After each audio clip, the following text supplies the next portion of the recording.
Start. Alright, we should be live. Hopefully OBS doesn't crash again for no reason. Hopefully. Hopefully the video file will, also not stop and not work. That video is still uploading. Good evening, everybody. Hello. We're back in court. It is currently not 9:47 a.m. It is 9:44 p.m. And we're here to defend this dude. Mettaton. Adrian did it? We're defending Mettaton. No, he's Surfer Bro, remember? Oh, right. Mettaton, if he was a surfer bro. Mettaton. Also, I feel like I missed some wild context here. What the hell? Oh, right. When did you leave? I forgot. I left, I don't know, 11 my time? I had to get up and go to work in the morning, man. What was the last thing you know? There was one person dead. Okay. And Maya was kidnapped. Okay. So, here's the victim, Juan Kurita. Dead. The Jammin Ninja rivals with Matt On Guard. I remember him. Old Bag is security here, the lady in I the would like... space costume. Age question mark. Correct. We don't question She her. looks simultaneously 40 and 40,000. There's Lotta. We met Lotta as well. We met. Yeah, I remember that. I remember getting the ransom of hey, you need to take this case, and forcing On Guard to take the case or let you take the case. I feel like I've also offended Hikari in some way. How? The minute I made the 40 and 40,000 joke, she went muted, Oh. and I feel like I've offended her.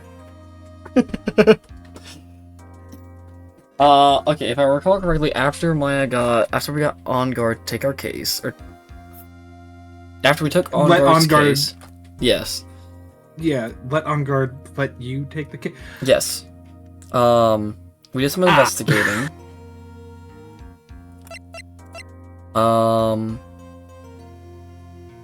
She apparently witnessed something. I don't remember what right now. Hold on, let me look at the evidence. She witnesses a lot of things. She does. Okay. Nickel She's not bad, what do you Samurai. expect? We know that. Remember this, yeah. Radio transceiver. Lotta's camera was apparently stolen. Okay. So her wild. camera's missing, and apparently Lotta took some pictures of something. Okay. Magazine clipping, Superstar and Ultra Hot Mega Secrets Love Scandal. Reliable sources say that Juan Kurita has been getting in close with the mysterious yet beautiful manager of the stars, Miss A.A., who we believe to be Samus, Adrian Andrews. Yeah, that is just Tris. I'm sorry, Hikari, did I offend you when I made that joke? When I made it's simultaneously 40 and 40,000. Yeah, no, you're good. Okay, cool. It's just you went immediately after I made it. No. My mom was calling, Oh, which is why I I'm had sorry. to mute. You're good, you're good. I was like, Mom had to tell me something as soon as... Of course, as soon as true. That's about right. Yeah. I am so I sorry. was like, okay. Oh no, you're good. Adrian Andrews is On Guard's manager. And Okay. she basically is just Samus. Let's be honest. She has it all together. Her design does scream it. Yeah, she's not really phased by anything. However, Celeste Impacts was her mentor and Kurita's old manager. But what? Just looking at the second sentence. Yeah, no, she committed suicide 2 years ago. And her suicide note is nowhere to be found. Something tells me it wasn't a suicide. The Oh, last no, it was. person to have known about this is Juan Kurita.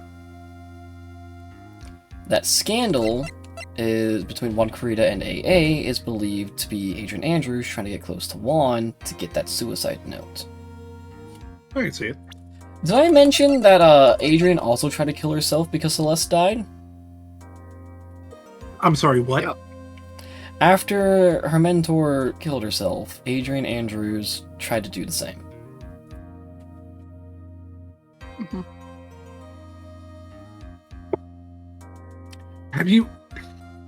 Has no one in this fucking universe heard of therapy? Well, Apparently apparently not. it worked for her, because now she's completely different and tries to hide that side of her. That's not therapy. That's repression. Yeah, so she doesn't have it all together, but she definitely has a good facade. I mean, yeah. We also saw Franziska talking with Adrian Andrews about something. And she left saying, remember what I've told you, basically, and then just leaves.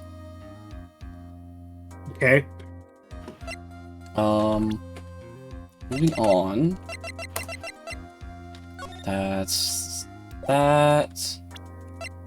The guitar case. The Jammin' Ninja is usually never found without his famous red guitar, but well, it wasn't there, and his guitar case is empty. Okay. So yeah, no missing guitar. Yep. Awesome. Cool. Cool. The wine glass filled with tomato juice. No sign has been drank. Here is the crime scene. Mhm. Okay. Stuff fell on the floor, broke, water went everywhere. However, there was Yeah, but how water. did it end up on the lid? Yeah, there was water on the lid, which means it was opened after. And also, there's a wine glass sitting on top of the dresser. Which should have shattered Mm-hmm. Mm-hmm. And been knocked for off. multiple reasons. Mhm. Also, okay, no, he was stabbed. All right.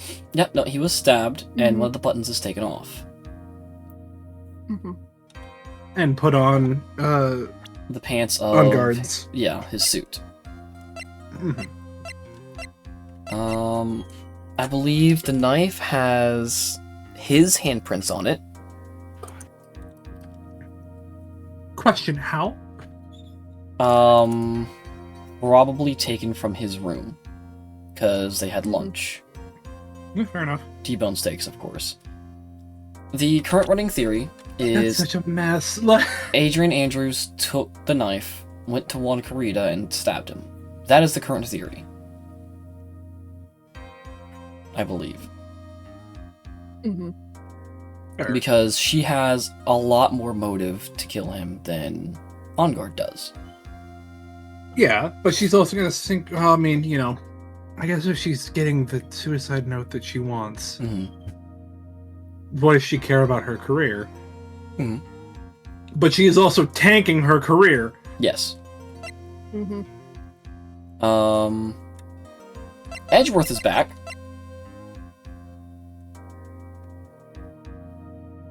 That's about Welcome back. it. He's the one that tipped us off that Adrian Andrews doesn't have it all together and told us about Celeste and Pax. Awesome. Welcome back, buddy. I guess. I don't know. Yep. He's gunning for his old job back? I would assume he's gunning for his old job back. Yeah, no, he's still a prosecutor.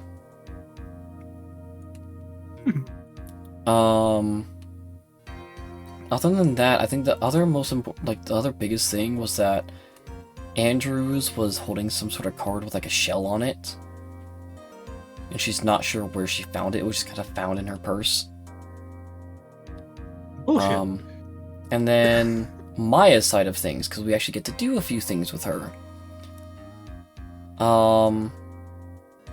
Mia basically told us... What did Mia tell us?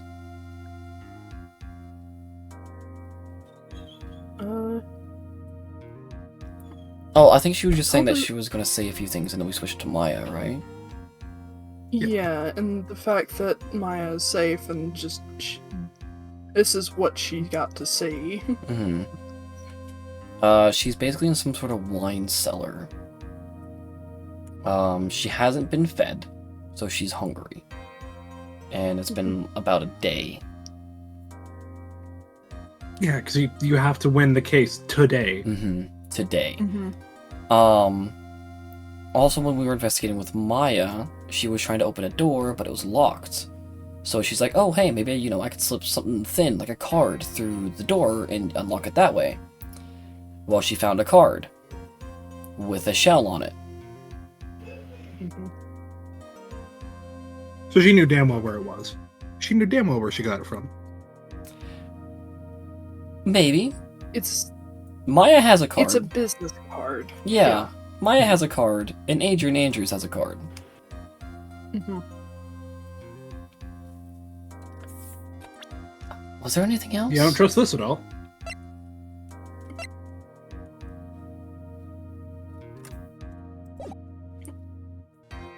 Was there anything else, Akari?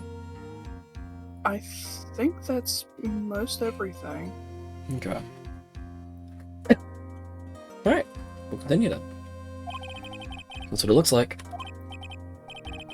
Dude, no way. That woman couldn't do anything like that. For today, there will be a mountain of evidence that will implicate you. A mountain of evidence? I'm certain there is someone out there trying very hard to pin this whole thing on you. Please, Mr. Lawyer. Dude, like I said yesterday. Refreshing like a spring breeze, alright? I can't let any sort of scandal ruin that. I understand. Ah. I think it's Mia. Well, it's almost time. Yep. Mia. Capcom. Yep. Capcom. We must get a complete acquittal today. I know. Can't focus on Maya's situation right now. Or Pearl's either. No matter what, I have to focus on winning this case by the end of the day. Indeed. Well, let's get going. Oh no. I was about to say, at least Oh, Capcom no. is, like, aware that, hey, buddy. It's him. This is right. Good morning. This is it, Mr. Attorney. The day of the trial. Maya, she's unharmed, right? Well, when I checked on her earlier this morning, she seemed a bit, how shall we say, tired. Don't worry, people don't die that easily. Besides, what you should really be concentrating on is winning today's trial. For my sake as well as yours, you must win today's trial. Which is why I sent you a little present this morning. Present? What in the world would you want to give me? You'll figure it out once the trial starts. And even if you don't like my gift, I expect you to graciously accept it and win the day's contest, if you please. Wait! The kidnapper sent me a present. Mr. Lawyer, dude? Who was that? No one. It has nothing to do with you, so forget you heard anything. Dude, do your notes just get longer? What do you think he sent us? Evidence. Okay. What? Okay. Or the suicide note she's after? Possibly.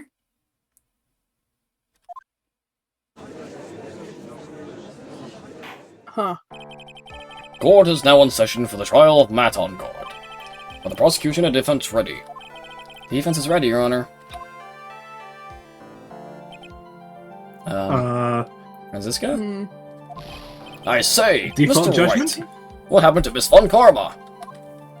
I don't know, Your Honor. Why are you getting mad at me? Your Honor! Please be quiet, bailiff. Court is in session. If you must tell me something, please keep it brief. Now then, what is it? Prosecutor Von Karma has... This morning, Miss Von Karma was shot by an unknown gunman. Excuse me, Oh. what? What? Shot?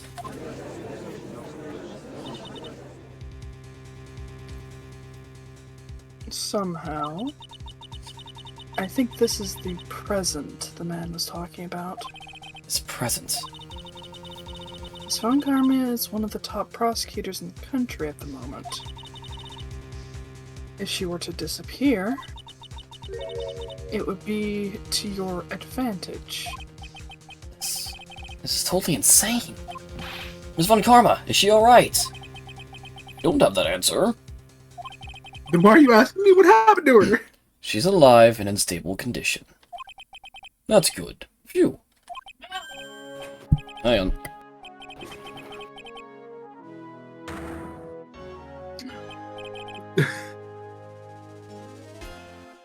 Background noise happened at the wrong time. All I can think of is news of my death was greatly exaggerated. Really exaggerated. Your Honor, due to the circumstances, Miss Franziska Von Karma cannot appear in court today. I, Miles Edgeworth, will be taking her place. The prosecution is ready. Naturally.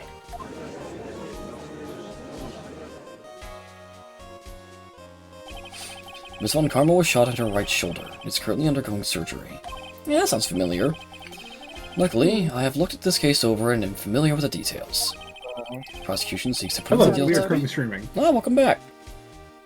Let me add your face to the stream.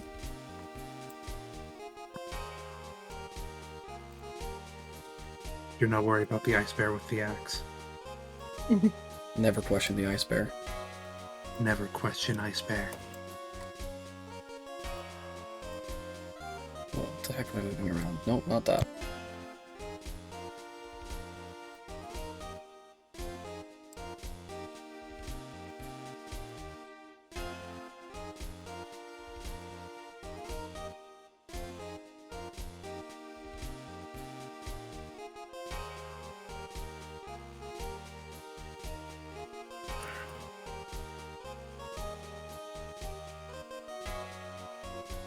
That'll work for now.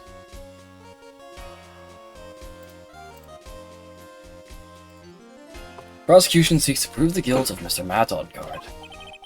Court acknowledges the prosecution. Right. I only found the answer I was struggling for on my long journey this past year. By the time this case comes to an end, you too will know the answer. Now then, the prosecution would like to call its first witness. Please bring Detective Gumshoe to the witness stand.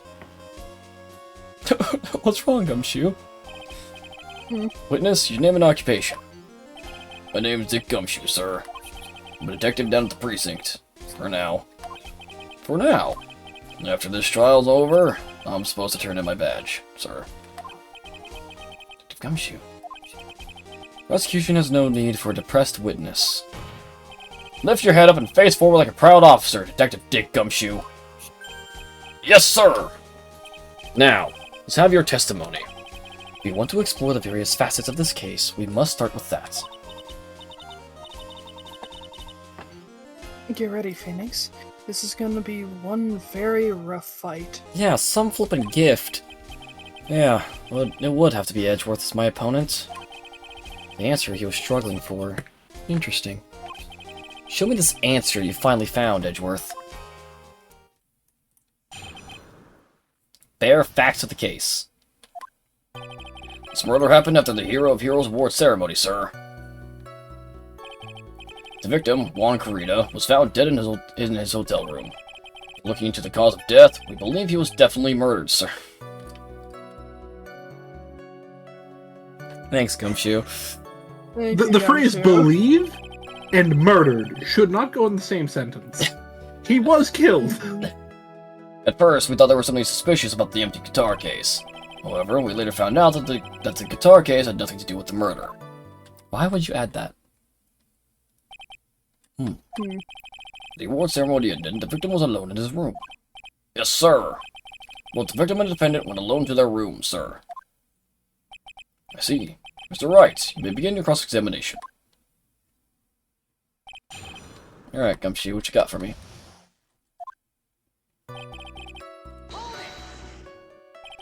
Would you please give us a brief timeline of what happened after the ceremony? Okay, pal. The ceremony started at 6 p.m. It ended around 8 p.m., and then there was a short break. The special post-ceremony show was supposed to happen to start in the lobby 30 minutes later.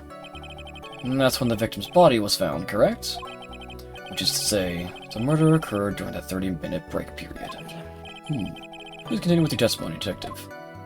So 30 minutes in between. The person who discovered the victim's body was Adrian Andrews, correct? Yeah. Who was this Adrian Andrews you're talking about? She's the defendant, Matt Ongard's manager. She's a really pretty lady, sir. Ah, so she's a pretty lady. I wonder if she will grace us with her presence. Not bad. Judge? You know what? Here's the thing. At least he's not getting whipped anymore. True. Yeah. Yep. The post-ceremony That show was was... the thing. Yeah. That was the thing that the other prosecutor did. Yeah, Franziska von Karma, very, very well known about whipping everybody she sees.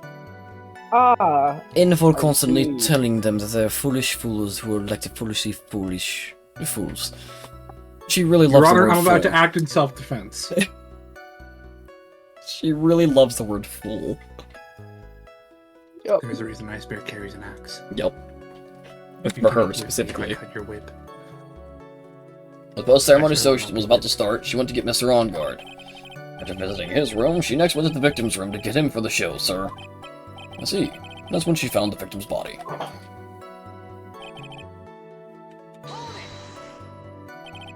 The cause of death, wasn't that because Mr. Kurita was stabbed in the chest? Only a careless amateur would believe something so brainless as that, pal. Take a good hard look at the crime photo.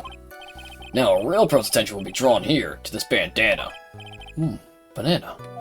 No, his bandana, sir. That's the thing wrapped tightly around his neck, sir. Oh, yes, I see. His banana-scented bandana. And what about the knife? Seems to have been stuck in the victim's chest on purpose after his death. We've got a murder on our hands here. Alright, so he was strangled to death. Strangled and then stabbed. Understood. Why did you think that? Because it was empty, pal. Jim and Ninja doesn't go anywhere without his bright red guitar. You couldn't find it anywhere at the scene of the crime. Oh, and how about this theory? A fan really wanted the guitar and did the crime to get it. How's that? We thought of that too, but... The only fingerprints on the guitar case were the victims. Only the victims, huh? I see. Oh, so much for my theory then. Interesting.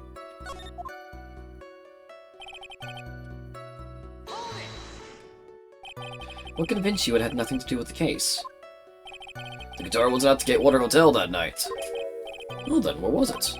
Bright red guitar was eventually found at the TV studio. The victim, Juan Corrida, had apparently only taken the case with him, sir. So you mean he forgot to put the guitar inside the case? Yes, sir. Even when he was on stage for the ceremony, he didn't have his guitar. So the guitar case was empty even before he got to the hotel. Yeah, that's right. So it really had nothing to do with the case after all. I believe that is enough. First, the victim was choked to death with his bandana. Then, after the victim was dead, the killer deliberately stabbed him with a knife. Brings me to my next point. Why, then, did the police arrest Matt Ongard? Because there was reason enough to suspect him. Here it comes. Looks like Edgeworth's back in full swing. Very well. Detective Gumshoe, please testify about this matter. Yes, sir.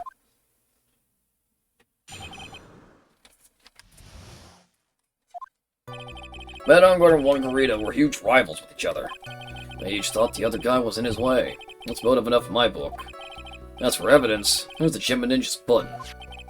It was ripped off the ninja costume and found in Mr. Ongard's Akama. The defendant's fingerprints were also all over the knife. The defendant bought the knife for the crime, which makes this a premeditated murder. Well... I will be back as soon as I can. I'm getting a call. Okay. Alright. Okay. The defendant's fingerprints were found on the knife used in the stabbing. It was sort of sticky on the handle, so the fingerprints came out pretty clearly, sir. Yeah, however, in the grip, Gatewater is engraved. Hmm. I don't think he bought that knife. There's this button. It was found in the defendant's clothes, was it? Is this button also covered in blood? Yes, and we know that the blood on it is the victim's blood, sir. What? Well, this points very clearly to the defendant, doesn't it? Yes, it most certainly does, Your Honor. Ready to give in yet, right? I'll find the hole in your argument somehow. You can press as hard as you like. Just hurry up with your usual pointless questions.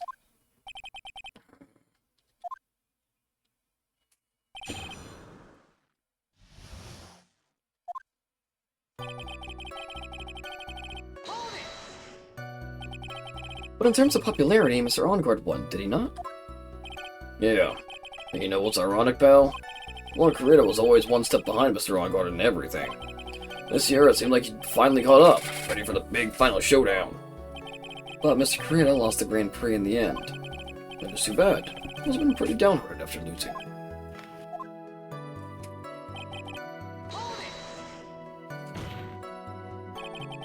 Wait just 1 second here. Sir Enguarde was beating Mr. Kurita in the popularity polls. Oh yeah, I guess, but... Which means that in the defendant's eyes, the victim was not a rival at all. Which means he had no motive to kill at all. Yes, I quite agree. Well, detective? It's not... well... I guess if you put it that way, then yeah, the defendant would have had no motive. Detective, beginning to see why you were fired. Yeah? No, not you too, Mr. Edgeworth, sir. That's... Look forward to your pension negotiations. No! Now, detective, let's continue with the testimony. No. Not my poor pension, too. Detective, if you value your money, I suggest you proceed. Yes, sir. We can talk about my pension later, sir. What I was saying? Hello? Anyone? Or Gumshoe?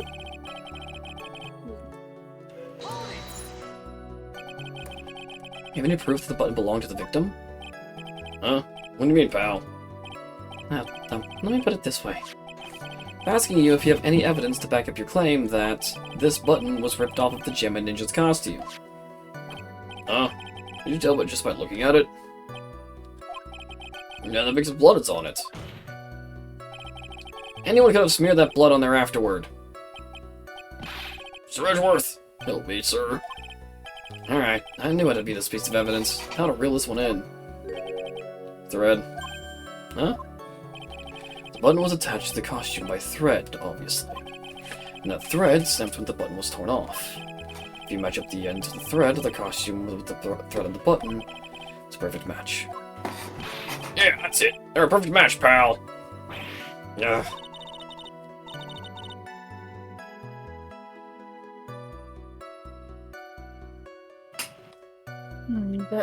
That's Edgeworth for you. Never misses a beat.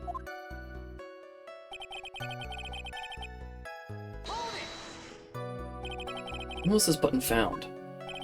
Pretty soon after the body was found, we rounded up everyone who knew Mr. Kurita. And then we did a search on them all. That's when we found the button. So it was almost immediately after the murder.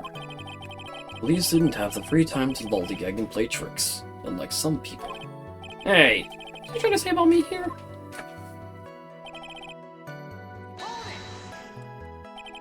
How are the fingerprints arranged on the knife? Huh? What do you mean, pal? By examining the fingerprints, you can determine how the defendant held the knife. For example, did he hold it normally or overhand? Oh, is that what you meant? Well, we didn't actually think of that. I can't believe the bumbling of this department. Hopeless. Were you paying attention to the testimony, right? The defendant's fingerprints were all over the knife. There was no way to determine how the knife was held at the moment of the murder. The defendant the owner of this knife, then. It is not premeditated. Where is the knife? Cody, give me the knife. What? Give me the knife! No! I need it! Mine. No, it's mine! I have to present it as evidence! I'm sorry, mate. I need the knife for things. What do you need the knife for? Classified. Classified? Are you at least wearing gloves? Nah. Good. Otherwise, you're gonna be the next victim, next defendant for this case, and I don't want to deal with that. Really? Now give me the knife. No. Come here. Give me the knife. No. No, get the fuck away from me. No. Come here. My knife. Give me the knife right now. Come here. No. We'll beat you up. What the fuck is this? I'm fucking zoned out here. This shit's Wait a second. What? So the base of your argument that this was a premeditated murder is simply that my client bought a knife beforehand? That's right, pal. The defendant did not buy this knife. Huh? Take a good look at the handle of this knife, and you'll see what I'm talking about. Huh? It has a Gatewater seal set into the handle. Gatewater? I think I've heard that name somewhere before. That's the name of the hotel? The Gatewater Hotel? Uh-oh. Uh-oh. Murder knife was actually property of the hotel, which means this murder was not premeditated. So what, he just finished eating his T-bone steak when I was like, I'm gonna go murder this guy, I'll be right back. Yes, that's very true. Wait, you don't know the funny thing, Fail? Huh. I just ate a steak. What, was it T-bone? Fuck, man. It was. It was a fucking T-bone. What about the oh, stupid God. samurai cases and being about T-bone steaks? Bruh. Yes, that's very true. This is a very big... What is it, Mr. Edgeworth? No, I'm sorry, but the defense is simply too careless. What? I think whether the crime was premeditated or not has already been determined. How so? I admit this knife is hotel property. There is no one currently on the police force that is dumb enough not to realize this. But I didn't... Oh. Oh. The question is... Where did this knife come from? Well, is that it's obvious? It came from the victim, Mr. Kurita's room. No. Sorry, Your Honor, but that is incorrect. The victim ate a last meal before he was murdered. With that being the case, I would like to draw the court's attention to what is on top of the table. There's a knife and a fork on the table! Then, where in the world does this knife come from? If it pleases the court, I would like for us to recall the room of the defendant, Mr. Matt Ongard. Especially what was on top of his table. There is something missing. Perhaps it is a single knife? We investigated the leftover dishes for fingerprints, and while we were investigating, we came to the conclusion that Mr. Matt Ongard's knife was missing. Ugh. Mr. Ongard had gone to the victim's room with a knife he had used during dinner. Why would he carry a knife on a visit? The kill, of course. And with that, I believe the prosecution has proven this was a premeditated murder.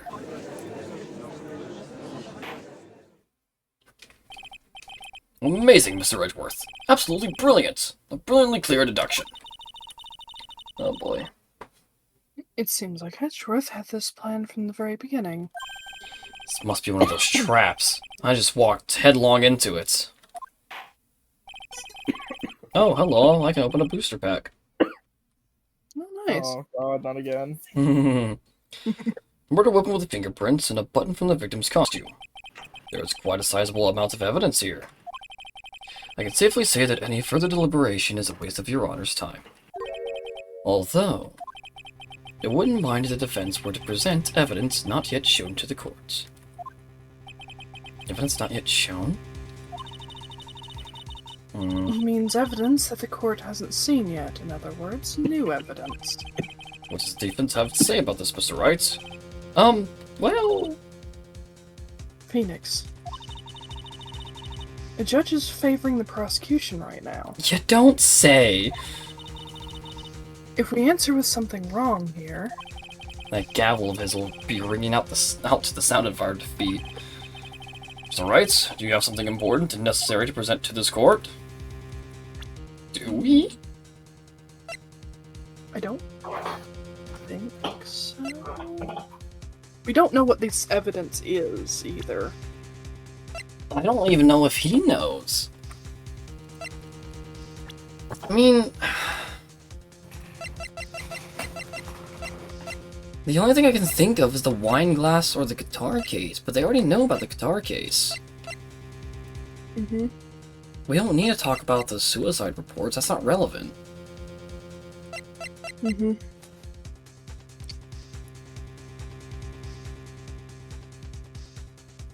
I'm gonna try something. Okay.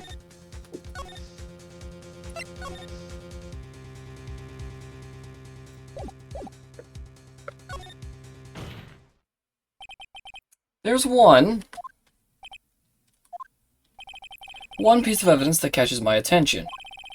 Something that this court has yet to see. Mr. Wright, I will say this one more time. I do not feel this trial needs to continue at all. However, I'm giving you one chance. And only one. What the judge is saying, right, is don't try pulling one of your usual bluffs here. If I mess this up, it's curtains for all of us. Yeah. We may now present one and only one piece of evidence. Now then, what is this important evidence that you must show to the court? Thirsty? This is a wine glass, is it not? Please look at the photo of the crime scene one more time. I think we got it. Yep. The scene is a mess because of the victim's struggle against his assailant. The vase was broken, his makeup is all over the floor. These were all things that were at one point sitting on top of the dresser. Well, yes, I see your point. However, this glass that is sitting on top of the dresser is mysteriously untouched. The only thing that had not fallen over, along with everything else in this, is this wine glass. This piece of evidence is more than strange enough to warrant further consideration. Well, what do y'all have to say? Oh, well, yes, it is a little peculiar. Yes, isn't it? I thought it was. You can stop looking at me with those puppy dog eyes of yours now. Mr. Edgeworth? What is it, Your Honor? Your opinion? You don't need my opinion. Because there was no special meaning to that glass. What? It seems to say that the glass was set there after the crime took place. By the person who discovered the body, Adrian Andrews, for example.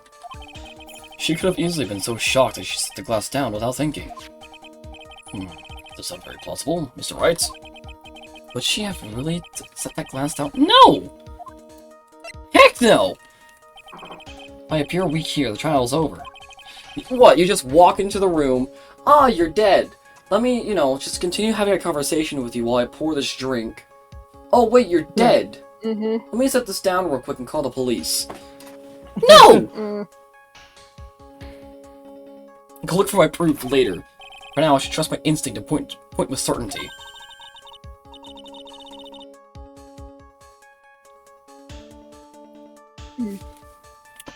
They might just fall for it if you're thought-provoking enough. Defense would like to challenge the prosecution's theory.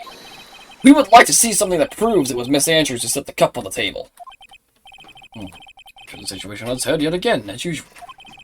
Mr. Edgeworth, do you have any proof to back up your claim? There's no way he has any. He's just bluffing. Unlike Mr. Wright, I never say anything unless I have the evidence to support it. What? You're not thinking hard enough today, Wright. You think this wine glass escaped my notice. Then, of course it has been thoroughly inspected for fingerprints. Fingerprints. There were only one set of fingerprints left on this wine glass. Only one? Well, whose were they? They were not the victims nor the defendants. Rather, they were of one Adrian Andrews. What? Yeah, we kind of figured that. That's why I said that the person who had discovered the body had left it there. Are we done here, Mr. Wright? I can't believe I fell into another trap. Miss Andrews was probably holding the glass when she went to see Mr. Kurita. Oh, yeah, probably walked in with it. But upon seeing his dead body, she was stunned and set the glass down on the dresser. What you just said makes a lot of sense. Wait, what's behind his body? You see that? Oh, yeah. Is that the card? Interesting. It might be. Tisk, tisk, tisk. Now do you see, right? You can't change any part of my scenario, as it explains everything all too well. I've thought long and hard about this past year about what it means to be a prosecutor. From here on out, I will show you the answer I've come to discover. Wait a second, Mr. Edgeworth. The prosecution has provided enough evidence for me to enter my verdict. Unfortunately, I cannot allow you to pass judgment yet. Prosecution has yet another witness we would like the court to hear from. Another witness? Yes. Bailiff, please bring in the next witness. What in the world is Mr. Edgeworth thinking? Yeah, he can win, like, right now. Oh, no. Oh, no. Ugh. Oh, he doesn't know, does he? No. No, he sure doesn't. Oh, boy.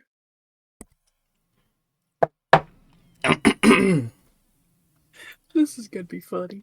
Now then, witness, please state your name and occupation.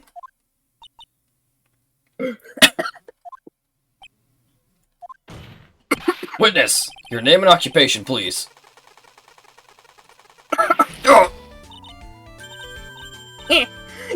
Gotcha! I I'm wonder gonna go what join my happened. friends for a bit. I'll see you guys later. Alright, see you later. Okay. Have Alright, fun. have a good Me night. too. What? I wonder what happened to that calm composure he had earlier. Oh no. Oh, Itchy boy, it's been what, a year since we last met, hasn't it? You should be more happy. You should be more happy to see me. I saw the report with their testimony, but who knew that under that helmet was the Wicked Witch of the witness stand? I tell you, this time I know what I'm supposed to do. So today I'm going to tell you everything and everything. Even things that don't have to do with the terrible crime. I don't want to know. I don't want to know. Hmm. This witness, that terrible crime is all this court needs to know. Okay, I'm back. Welcome back. Shush, I'm talking my dear edgy wedgie right now. I have several questions. Before we get I into have that, several questions, and not a single one of them's got to get answered, and I'm disappointed by that. so Well, yeah, that's about right. All right, so to begin with what you missed, we went through. No, I was in stream. I saw that. Okay, so you saw everything that just happened. Yeah, unfortunately, I Okay. had to read that with my own eyes. I saw. Okay, I'm just glad so I don't have to catch you up with anything. That's all I'm happy about. Awesome. don't interrupt us, Gramps. Yes, Man, madam. I'm fairly certain you're older than his father. Probably. No, please. By all means, interrupt her, please. Please, for the love of God. A witness, your testimony, please. It's true what they say, that youth are hot-headed nowadays. Not that I bite at all, Itchy. Hate that. Evan, what should I start with? The witness was on security detail at the hotel on the night of the murder. Is this correct, Miss Oldbag? It was a great job being able to see my dear Juan. It was almost too much for my little heart to handle. Oh yeah, she has a so she in the Cougar. first samurai case she liked Yes. the victim in that case. Well, welcome back to this round 2. She liked Juan Kurita. She was very Disgusting. much a cougar. Yeah, oh, 100%. Disgusting. Disgusting! I mean, you were a fan of the victim? Look, everyone is crazy over that on guard saying he's saying he's cute in a fresh way or something. But not me. I wouldn't say anything so silly. After all, I have no interest in a little child like him. I'm only interested in a real man, Juan Kurita. Ma'am. But those two are the same age. Yeah, they are literally the same age. Ma'am. Anyway, as I was saying, You shouldn't be. I was pacing in front of his room that night. Very well. Why? Please tell the court what you witnessed tonight at the murder. Leave it to me, Ichibu. Please arrest her. I'm sorry, I can feel the pain in your voice. I'm gonna eat my pizza while she talks. Understandable. Anyway, after the ceremony, I went to pace around the hallway in front of his room. There was something I was interested in finding out, you know. Well, since I was on the job, I made sure to keep a good eye out the whole time. That's when somebody showed up. It was a man coming out of poor Juan's room. It was Enguarde, Matt Enguarde. He was trying to sneak his way out of Juan's room. Mr. Enguarde came out of from the victim's room. See, it has to be him. He's the murderer. I see. Well, Mr. Wright, you may begin your cross-examination. I think Edgeworth has realized what I'm thinking of right now. Mm-hmm. It's that you have absolutely no idea if the man you saw was actually... Absolutely. Mm-hmm. In the first Samurai case, she's like, oh my gosh, the person on the camera is, Will Powers. The person on the camera was someone dressed in the Steel Samurai suit. Mm-hmm. Turned out to be the victim. Oh look, it's happening again. Yeah. Mm-hmm. Turned out it was the victim in the Steel Samurai suit. What do we have again? The same flippin' thing, probably. Mm-hmm. Edgeworth is out there going, no, it's happening Not again. again. Ms. Oldbag, what was your post on that night? The lobby. I was supposed to help out, help set up the stage for that trifling show. But I refused to help, I'll have you know. It was for that lead-headed samurais show. I even took out a few of the nails. You know what, that's fair. Ma'am, Was you it? should not be admitting to that in a court of law. It was a Yeah. good thing the show didn't go on. Besides, that manager with the glasses seemed to be working hard at it without me. So I thought I'd take a break and spread my wings a little. And that's when you went to hang around the victim's door.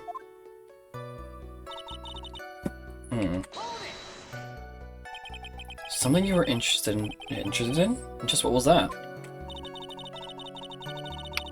It's not some little thing I can just go around telling everyone, you know.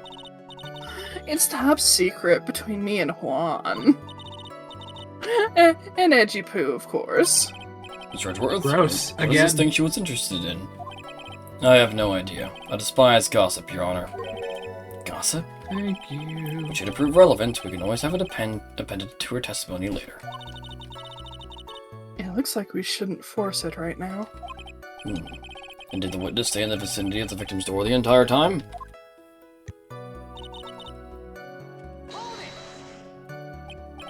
Oh, and would you tell us the number of people who went in and out of Mr. Kurita's room? I have no idea. I wasn't born so I could count things for those who didn't pay attention in class. No, but you were being paid for it. Mm-hmm. That's why ever since I turned 20, I kept track of how old I am. Okay. Oh, jeez. Jeez. Yes, well, that would explain why your age was not included in the report. In any case, the witness then saw someone, correct?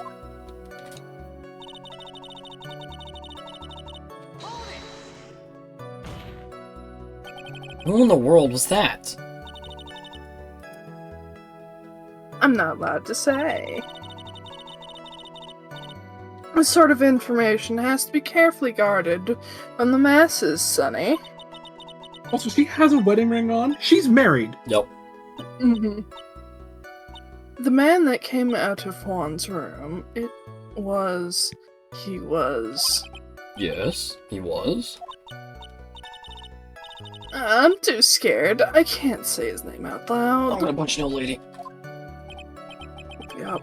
Oh, what I wouldn't give to have Francisca's whip right about now! Yup.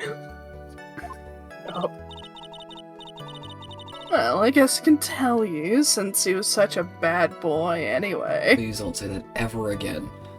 I would like to drop kick an old woman. Your Honor, Ice Bear is about to use his axe in self-defense. Ice Bear is uncomfortable. So my clients? Are you sure about that? Yesy. Really? Annoying brat. When I say I saw someone, I saw that person. I really get a sense of deja vu. Maybe to avoid a repeat of last year, I should delve into this a bit further. You know what? Person's clothes. Please tell the court about the man's clothes in more detail. What a troublesome man you are. Really, as if something like that matters. But it does. Now what was it? I guess it was that thing. What thing? That gaudy thing he's always wearing, that racing jacket. Ah, he was wearing that at the detention center, too. That thing's meant for nothing but seducing women out of their platoons. Men. Out of their platoons? Pantaloons. I was gonna say, but he just goes like random. For He whatever goes up to an reason, army my brain base. switched. Mm. Right. I forgot the pantaloons were a thing. Yeah, that's fair. So, Mr. Wright, was the testimony just now important or relevant in any way? Not right now. That didn't really help any, actually. Actually, how would the button have gotten onto the... You're right! Of course it was important, Your Honor. And perhaps you would like to point out what part of that testimony was important. Don't you see it, Edgeworth? Your Honor, I request what the witness said about the jacket be appended to her testimony. Don't quite see where you're going with this, but alright. Witness, please. Oh well, I don't like to badmouth anyone without a reason, but if I must... Don't badmouth him. You know what, you can badmouth him, I don't like him. He was wearing his flashy racing jacket, honestly. It's just all for it's all... it's all just for show. Miss Oldbag. What? Don't say my name for no reason. Do you know what this is? No, the button number 2 on Gem Ninja's costume. I don't want to know. I don't want to know. I don't want to know. First and foremost, I wanna why know. are you counting from right to left? I don't want to know. Second, Japan. ma'am? No, Yeah, because but even in California. Japan, yes, California, but also in Japan they still read from starting from the left. It's left and down, Right to left. but still from the left. Right? At this point. Fair, but Also, ma'am, why are you numbering his buttons? Let me say something. You are a married woman, number 1. Number 2, stop it. Where's my bat? Hold on. Hold on. I got one in here somewhere. Where's Dez? Do you want the knife? Yes! Give me the knife! No! Not you. If I'm this- talking to him. I will stab an old lady! Stop being. If this old woman does not stop being creepy, Ice Bear is going to use the axe for self-defense.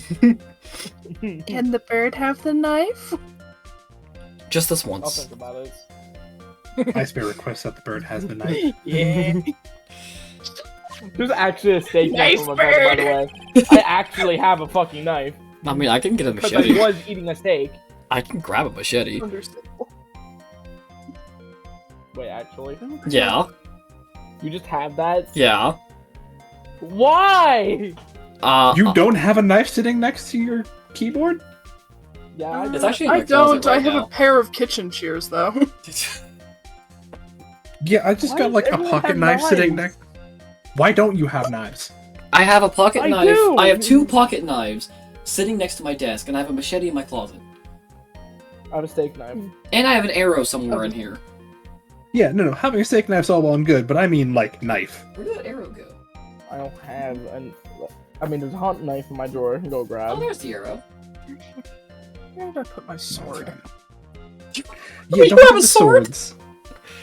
Yeah. You don't? No, I don't actually. Is this actually a fucking sword? I have 2. I don't know where they are Jesus currently. Jesus. Why does everybody have so many sharp objects? Jesus Christ. Why don't you? What do you mean, why don't me? It's fun. I can't! It's okay, mean, when fair. you're older. When I'm older, I probably will. Oh, 100%. Now I know she's an obsessed fan. Should have found it in a single glance. Give it here, give it here. If you don't give it to me, I'll punish you with this. Ma'am, Wow. She really is a diehard fan to want a button covered in blood. ma'am. This button was discovered on Mr. Onguard's body during a full body search.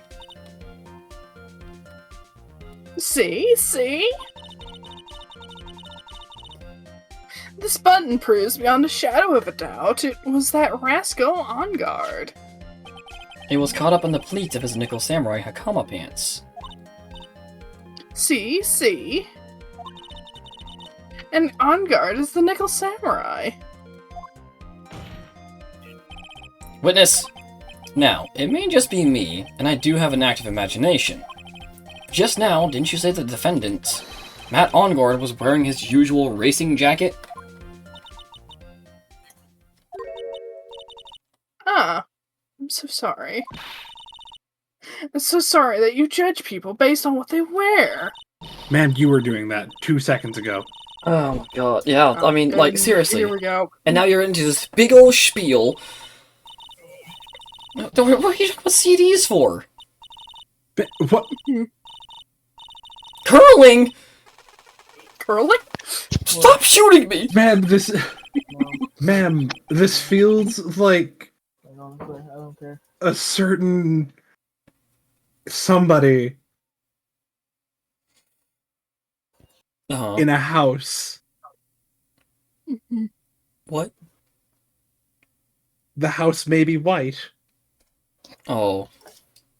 Oh. but not a single one of those was related to what was asked. Now hold your tongue still there for 1 second. So in actuality, it's not Mr. Onguard, the man. Mr. Onguard, the Nickel Samurai? But when you think about it, It's the same thing that happened the other day. The last time. they're really one and the same anyway. Miss Oldbag! This is a very important point we're talking about.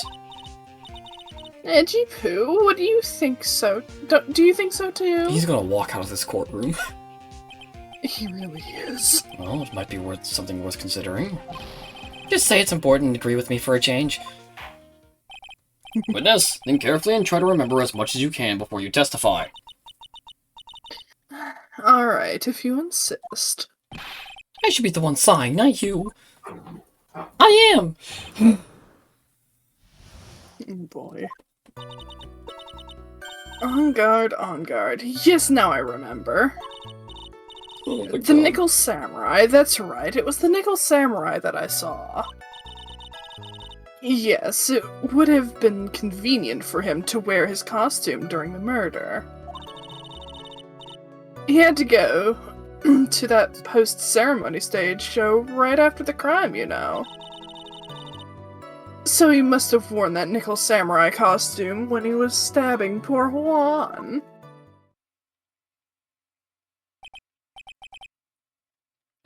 I knew it. I knew you'd say he was inside that costume. What? Do you think there could have been someone else inside that costume? Don't be a bad little boy, thinking such rude things. What did I say Ma'am. about saying that again? But possibility does exist. Ma'am, Ma'am. cease and desist. Youngins, today I told you there's no way it was anything else. Anyone else. How'd you There know are that? several ways it could be said. Literally anyone else. Yep. Yup. Because I said so. Oh. That's what I say. Oh, What I say, okay. it's the truth. Yeah, no, she got us. I- She got us, guys. She got us. Ice Bear is about to subtract from the population. Please do. What? Cody's Cody's face is just on the desk right now. Just sleep, Yeah. just like a puddle of drool on the. Yeah, you got me. That's actually what I'm fucking doing. Bro's just Not like, the I'm drool out. part- Not the drill part. Just had my head on my desk. just Bro's just like- like, I'm done, man. in the courtroom on the Yeah. defense side, there's just like a puddle of drool where his head just was.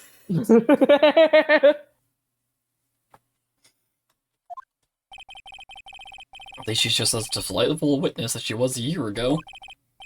That's right, so you may cross-examine the witness. Fantastic. You know what? That was important anyways. Be a little more careful with your testimony, please. Not too long ago, you said he was wearing his racing jacket. Now he's not? Not too long ago. And let me ask you this. When you were itty bitty, what was your grand dream? Huh? What did you want to be when you grew up, whippersnapper? My dream, huh? Well, I, wanted to be Judge Wagner, hero of the public's court. So what? See? And look at where you are now. You're not Judge Wagner, are you? Are you? Judge Wagner? Well, What I said earlier. Who puts any weight into things like that? The now is everything. I can't be held responsible for the past. so, okay, so this entire court is invalid then. We don't need courtrooms anymore. Someone Yep. can just stab someone, the police come up, it's like, oh, that was in the past, you know, the now is everything. It's in the past, you don't have to worry about it.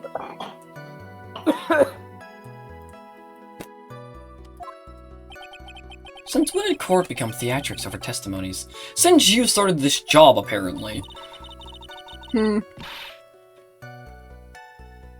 All that matters is that man was inside the costume. Isn't that enough? No! Judge Wagner pressed Oldback's claim it was the Nickel Samurai that I saw. I just got an achievement.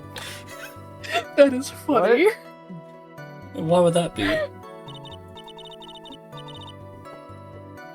That way, no one could see his face, of course. There's still no advantage for him that I can see. In fact, you would think the costume would make him stand out all the more. You are such an annoying child, you know that?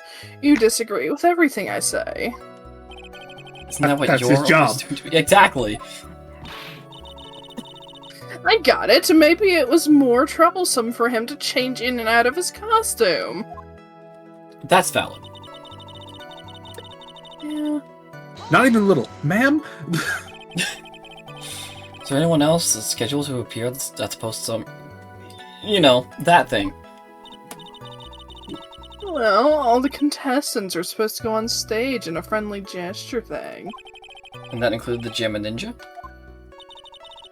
Of course it included him. That's why when On Guard came out of dear Juan's room, I didn't give it a second thought. I see. Well, anyway.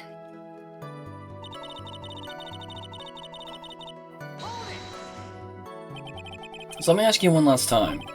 The person you saw, it really was the Nickel Samurai. As showy as ever.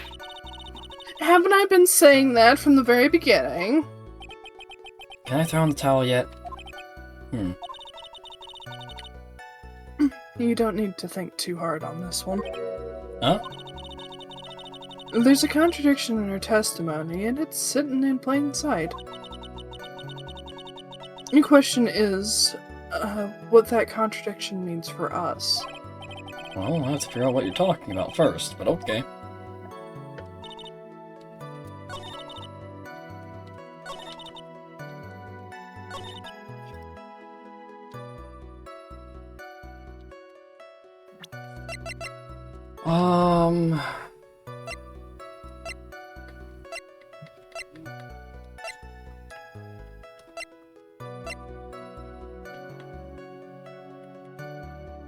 Hmm.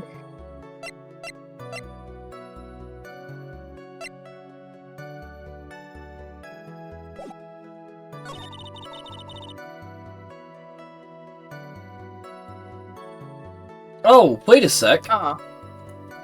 Yeah, there it is. Please take a look at this. Yeah, so it's a knife, big deal. If you're trying to scare me with that, I'll have you know it won't work. No, that's not my intention at all. This is a knife that was used in the murder, correct? It's Your mine. Honor, do you know why this piece of evidence is important to this case? You don't even have to ask. It's because the defendant's fingerprints are on it. Is that what you're driving at? That is exactly what I'm driving at. What are we driving at? Whose car are we driving? Edgeworth's. We're gonna put another body in the trunk. Or we can refrain from doing that. That was a pain to deal with last time. No, it's gonna be old bag. Yep. I suppose okay with this plan. Mr. Ongood was really in the Nickel Samurai costume at the time of the murder. Then it's impossible for his fingerprints to have been left on this knife. Actually, he would have Oh. wiped all previous fingerprints on this knife right off. Oh, that's right. Nickel Samurai wears gloves, doesn't he? He probably took his gloves off before he began stabbing. Why? Um, Why would he do something like that? To leave his print on the murder weapon? Objection, the defense is right. There's no way he would do something like that. However, there is one possibility. Let's hear your possibility. It's very simple. The defendant went to the victim's room while in costume as a Nickel Samurai. And at that time, the defendant held no intent to murder. He was probably just going to relax and talk with the victim about the stage show. Which is why he took his gloves off. But the murder still did Okay, take but place. that That gets rid of the premeditated doesn't- theory. yeah, that's not premeditated anymore. That's a murder of convenience. Yeah. Hmm.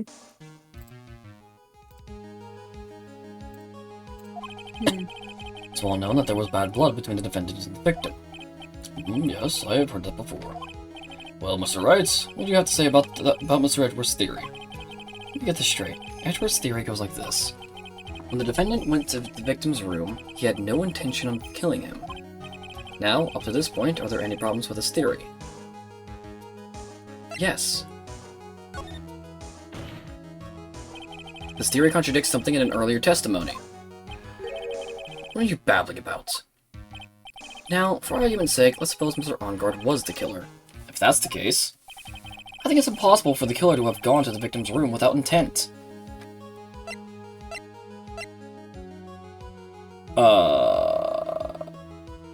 Hmm.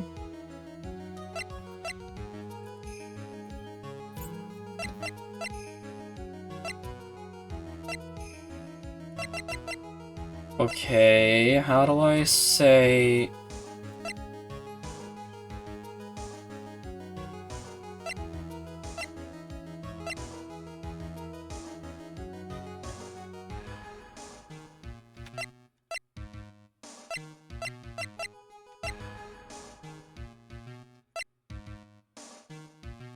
Okay, so I can't point out the fact that he thought it was premeditated. Hmm.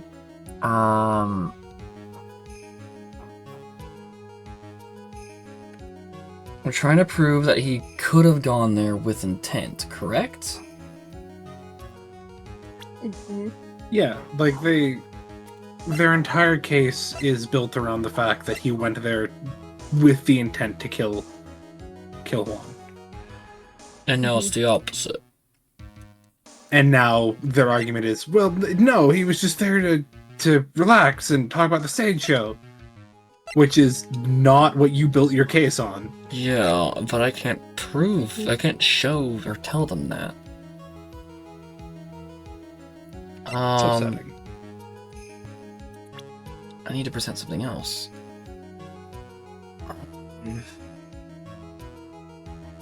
Possible to go into the victim's room without intent. Yeah, because he brought the knife. Hold on a sec. This knife, this was used by Mr. OnGuard at dinner. Yes, we did establish that. Which means that if my client was, in fact, the killer, then he brought this knife with him when he went to visit Mr. Kurita. I suppose. However, you just said it yourself. At that time, the defendant held no intent to murder. If that were true, then why would he bring a knife? He wouldn't, would he? Which means, Mr. Edgeworth, your theory was flawed from supposition 1. And one more thing. The murderer was wearing the costume at the time of the murder, and there should be glove marks left on a knife. Which means the defendant's fingerprints shouldn't be all over it like bees on a hive. And that brings me to my final point. This knife was planted by the real killer to hide their identity and mislead us. Order! Order, I say! Order in the courts! Was this knife really planted by the killer? Why would the murderer do such a thing? To frame him. To frame my client, Mr. OnGuard, of course. To frame... Aren't you forcing the interpretation just a little too hard on this one? Literally not. We just established that the witness saw the Nickel Samurai in costume. If that were true, then there shouldn't be a single fingerprint on this knife. Ugh. Witness! Looks like I've made your life a tiny bit more difficult, huh, Jipu? Witness, did you or did you not really see the Nickel Samurai? Well, I guess at first I might have forgotten, but... Are you That's not how that works. Are you saying you mixed up Mr. OnGuard with the Nickel Samurai, his character on TV? But I mean, I can't really do anything about that now.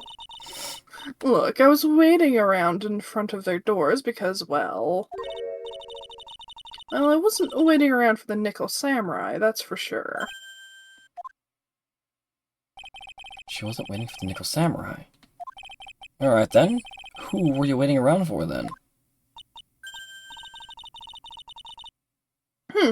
It's top secret to anyone outside of security. I have a feeling that you were waiting for Mr. Juan Kurita. Am I correct, witness? The way you think, you are a sad amateur. What a terrible waste of nearsightedness. Amateur? Me? Ma'am. What am I an amateur of? Swallowbag was waiting around in front of the victim's room. But it doesn't sound like she was waiting to catch a glimpse of Mr. Kurita. Maybe. Phoenix. Maybe that old bag was waiting around for that person. But do I think Mia is hinting at? It's certainly possible. Swallowbag? You were waiting for this person to come out of the victim's room, weren't you?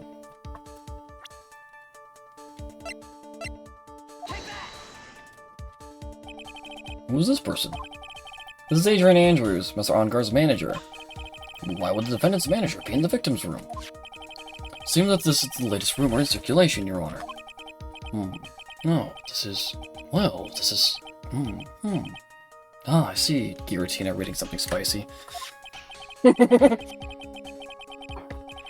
Judge seems to be really into the article, if it could be called such a thing. This manager with the initials AA. Are you saying it's... Adrian Andrews?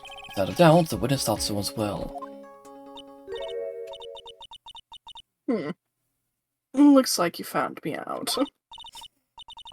Well, that's fine. I can throw away this whole sworn to confidentiality stuff, then. Witness? What in the world are you... Watch out, Phoenix. I got a bad feeling about this. A very bad feeling. I got some information. Some very secret information from a certain source. Did she steal... I think she did.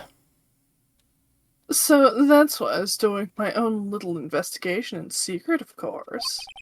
But what for? Oh, just for myself. Personal reasons and all that. Well, Mr. Edgeworth, how will we proceed from here? I really don't want to do this, however I cannot simply let this point slide. Well, I don't want to do this. I see. Very well then. Witness, please testify about the secret information. Get ready. This is going to take the wind out of you youngins. I'm sure we're all capable of handling this. Really, sound like we're 10 years old. Oh boy. That Ungard is one evil man. He thought he could ruin poor Juan by causing a huge scandal. So to do that, he sent his own manager to get in close with Juan. I cannot condone such dirty tricks, so I took action. Again. Oh, and this is top secret. You got that? Nobody else but you and me know yet, okay? Also, this is in public record, man. Defendant sent his manager. What is the distasteful topic for this court? What? Nobody's above gossip. And isn't there a saying, the truth is never pleasant? Never heard that one before. Mr. Edgeworth, what about this Adrian Andrews person? We have looked into this matter, and found that the truth the article proposes is in fact baseless gossip. Should this be true? And this proves that the defendant did bear ill will towards the victim. So this means I have to smash this rumor once and for all. Now then, Mr. Wright, you may cross-examine the witness. Be careful, the old bag seems rather excited right now. That's right, Ungard is nothing but your awful, foul-blooded youth. Well, as the old saying goes, you gotta burn old bags with fire. Time to fire up the afterburners and hit the highway to danger zone. Then we'll get the flamethrower. This one's gonna take a while. You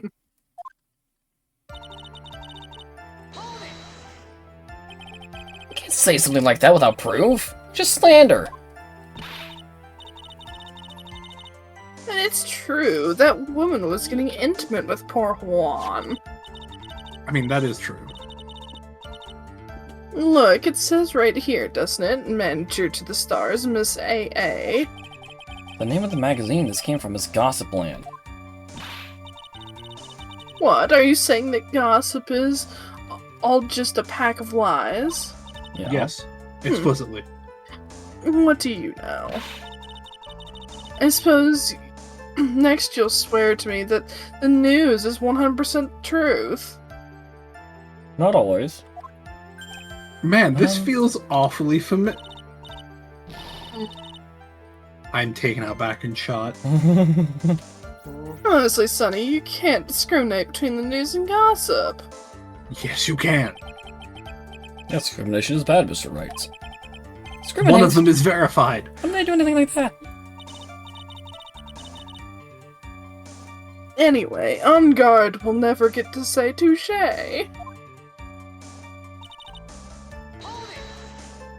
Damn.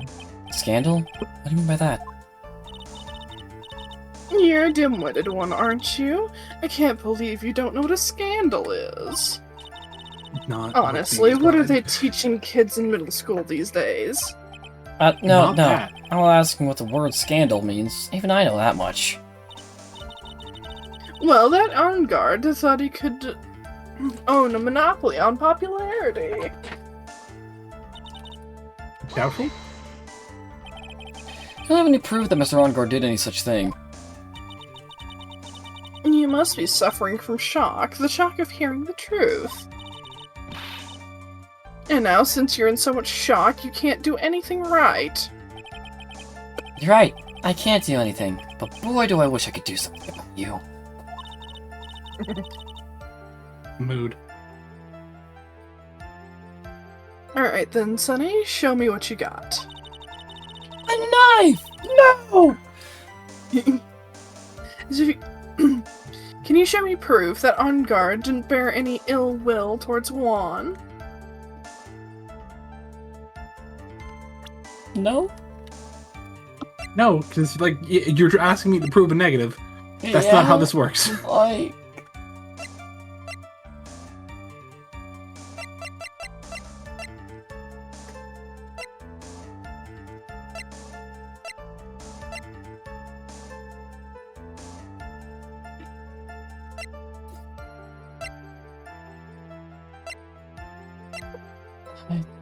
I'm just gonna decline.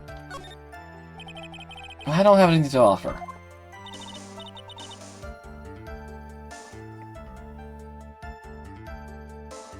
Yeah.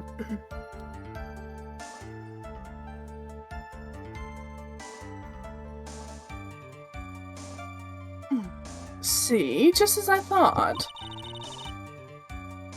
And you were lecturing me about saying things without proof? You've just given me a free pass to say whatever I want, whenever I want, silly boy. That's not how that works. Me and my big mouth. Not even remotely how that works. That's why the cookie crumbles for you, anyway. We'll set us on manager, okay. So what do you mean by I took action? Like I already told you, I was lying in wait close to the crime scene. That slimy woman came out of Juan's room. I was going to capture her and teach her a good lesson, something you youngins needed. You're going to teach her a good lesson? I was going to make her eat the damning beams of my ray gun. Like this! No, stop! Well, it's too bad that woman didn't come through the door that night.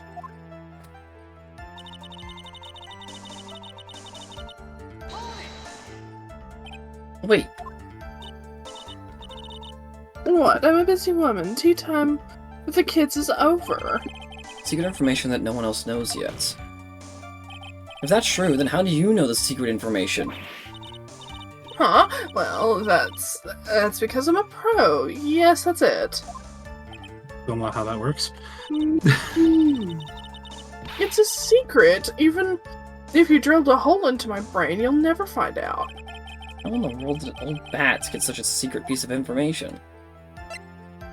I have an idea. So no one else is supposed to know the secret information, correct? If that's true, then why do you know it, Miss Oldbag? Well, why are you looking at me like that? Stop it. Witness! I hate to say it, but this is how you came to acquire your secret info, isn't it? The investigative photographer, Lotta Hart. Oh yes, I remember the mischievous girl.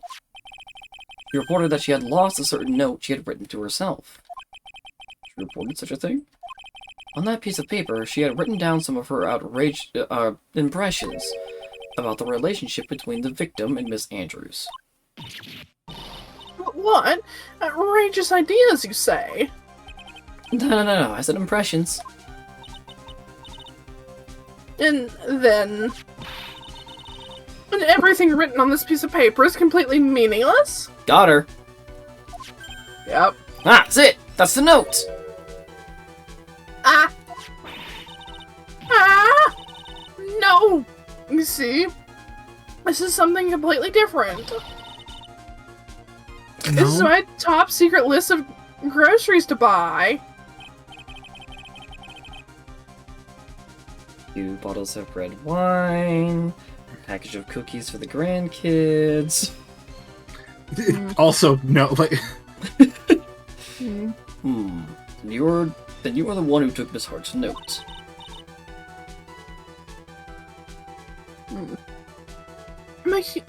I'm a huge fan of Juan, that's why.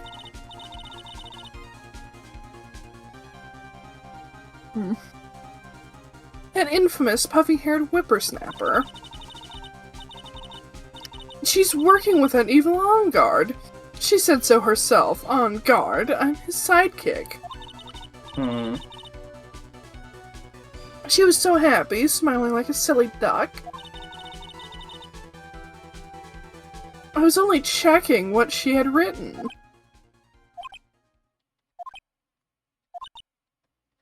Your Honor, I'd like to dismiss this witness. Edgy-poo. You believe me, don't you? Ugh. I was only trying to help out, like the angel I am. Incorrect. It's only a little piece of paper. I've never taken anything else before. Also incorrect. We should come with a supply of cheese to match your vintage wine. Oh, it was only a piece of paper. I suppose we can overlook this just this once. Seems like she's really sorry. Should I forgive her? More pressure. No.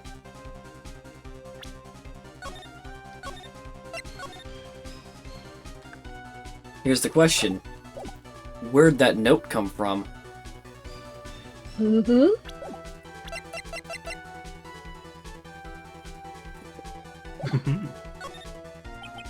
If I let up on her now, she'll get away.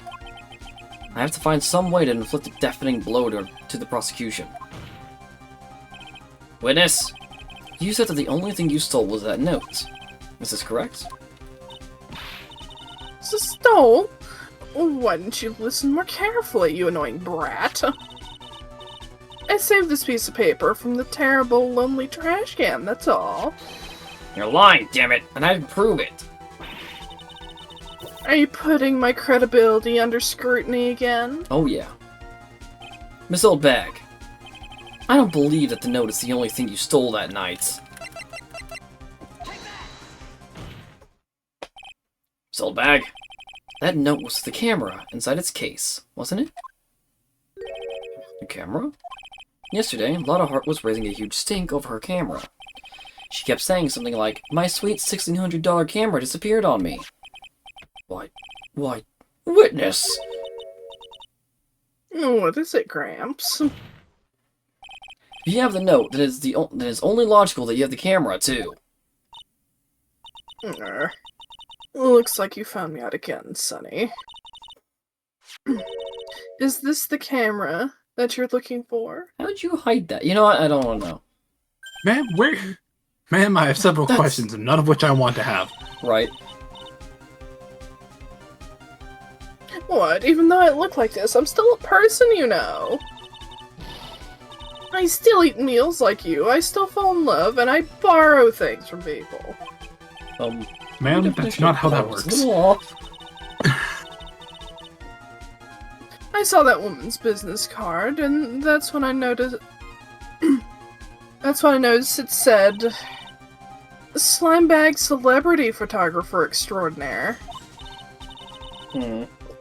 Well, when I saw that, I had to know what sort of pictures she had taken. And I'm a professional security guard. It's my business to know these things. How do you keep getting hired as a security guard? Good Bailiff, question. check this camera's photos. Hurry! You must examine them at once. Uh-oh. Well, Mr. Edgeworth, what do we have? There's only one photo that seems to be relevant to this case. Please present it to the court. Uh-oh. This is the Nickel Samurai!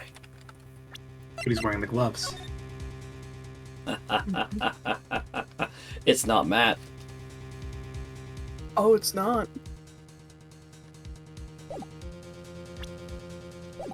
Oh. It's Once definitely again. not. Once again, it's the feet. Mm-hmm. Mm-hmm. See, I told you. That's the guy I saw. This proves that the witness was not lying earlier about this matter.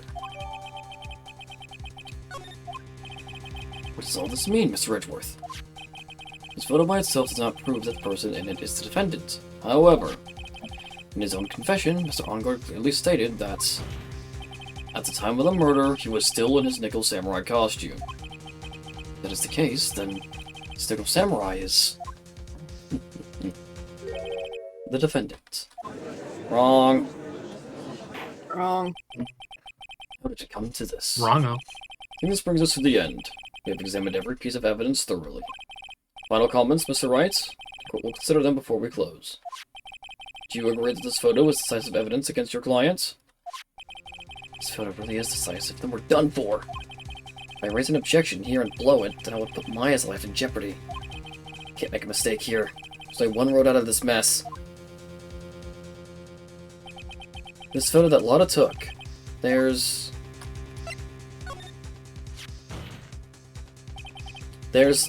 something strange with this photo. I knew this was coming right. Your thoughts, Mr. Edgeworth? I think we can all agree there was nothing strange with this photo.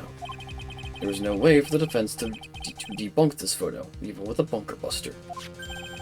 Debunk with a bunker buster? Is that what you're planning to do, Mr. Wright? In this case, yes, but, like, no? Anyway, please look at the photo one more time. You really believe you can honestly find something wrong with this photo? And you should only need one chance, correct? Well... What's wrong with this photo? Can't let this chance go by. Where the heck did she take this photo from anyway? It's all out of focus. Why can't you take a good shot, especially when it counts? Now then, let's hear your objection. What about this photo was strange? The feet. I would like to direct the court's attention to this one area right here. What are you pointing to? His ankles? If you could see this person's ankles, that would be one thing. However, you can't. And what does that mean? The costume person in this photo could not have been Mr. Ongard. What's the meaning of this? I wonder if you would care to elaborate. With actual facts, that is. Let's take a look at the Nickel Samurai's poster. Please pay particular attention to the area around the bottom of the Hakama. His socks. You can see his socks. Exactly. However, in this photo, the Nickel Samurai is clearly holding his Kama up just to walk. There's only one explanation for this. The person inside this costume is clearly much shorter than the defendant.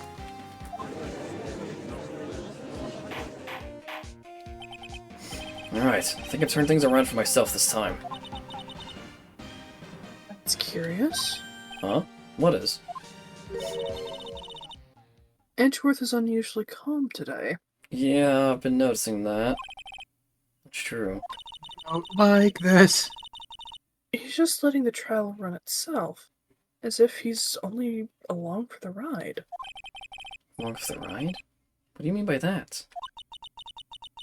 I can only guess that perhaps he doesn't feel under attack at all. He doesn't feel under attack? Then I haven't damaged his case at all? Mr. Edgeworth, where does this leave us? The person in this photo is not Matt Ongard. And everything the prosecution has tried to prove has become meaningless.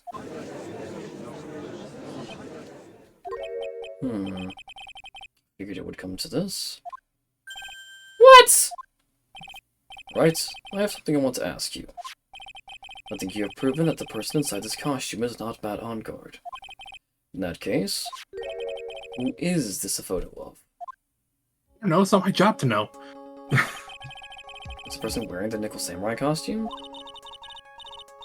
Don't stress over this, Phoenix. It's very simple. What you should be focused on is Edgeworth's attitude, don't you think? Yeah. Why is he so calm? Mr. Wright, let's hear your thoughts. Who is the person in this photograph?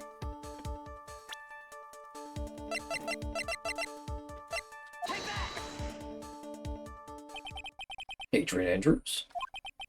If you want to know who that Nickel Samurai is, it is none other than this woman. And why would you say it must be Miss Andrews? What in the world points you to her? For starters, she's short. Gee. I mean, if you're just gonna up and say it, I guess. And she can freely move in and out of Mr. Enguarde's room. Finally, she had dinner with Mr. Enguarde that night. How does that all add up? It means that it makes it very easy for her to get a certain item. A certain knife with Mr. Enguarde's fingerprints all over it. The knife that was used as a murder weapon. Why don't you just say what it is you want to write? I have to do this now. This is my last chance to turn things around. The defense moves to indict Miss Adrian Andrews in the murder of Juan Corrida. It was Miss Andrews who tried to frame the defendant for the crime.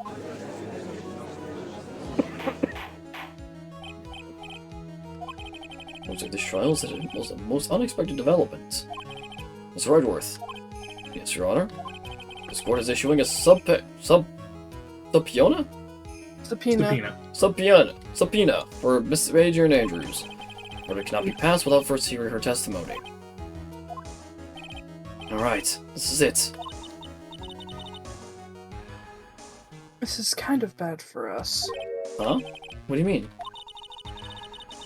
If Adrian Andrews is summoned to court as a witness, it means that the trial will go on for another day.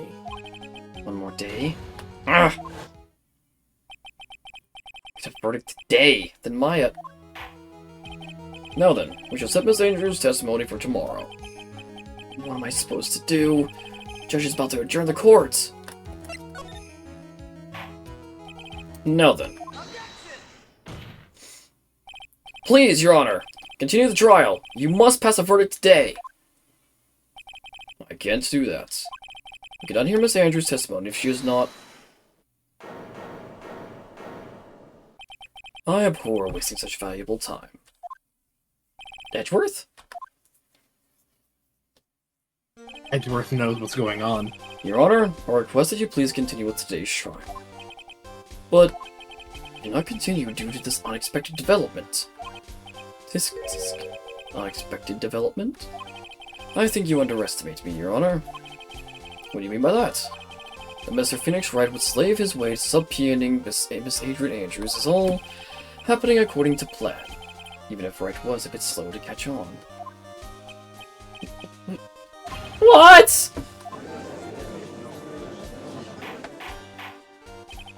What is the meaning of your statement, Mr. Edgeworth? Miss Adrian Andrews is currently waiting in the prosecution's lobby. She is the next witness. Everything was planned out in advance by that man?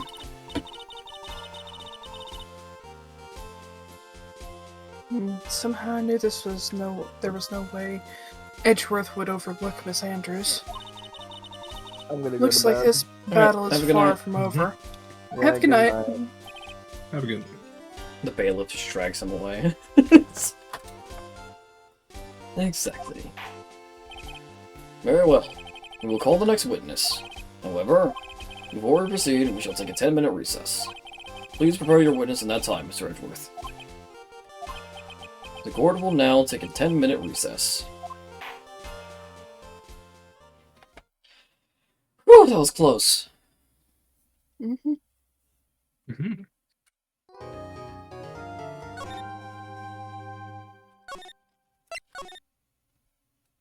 So far, this hasn't been that difficult. You're saying that. I am saying that. You're right. With your chest. With my mouth. Dude, I can't believe that. Adrian, no way. Not cool. And collected Adrian Andrews. She is your manager. It would have been very easy for her to pull this off. The only person who had easy access to the knife you used at dinner was, well, her. So, after the ceremony during the break, huh? I was sleeping like a log the entire time. Also, this implies she undressed him Mhm. while he was unconscious. That's so you have more than just a murder charge, ma'am. See, she could have also easily planted that blood-covered button in your hakama. Because she was the one that came to wake me up. But then that also means that she put the clothes back on him. It's still a crime, brother. Yeah. No, I'm just thinking of that.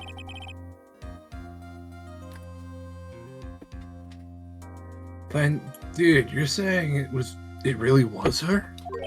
Yes, she is the real killer. She was the one who murdered Juan Kurita.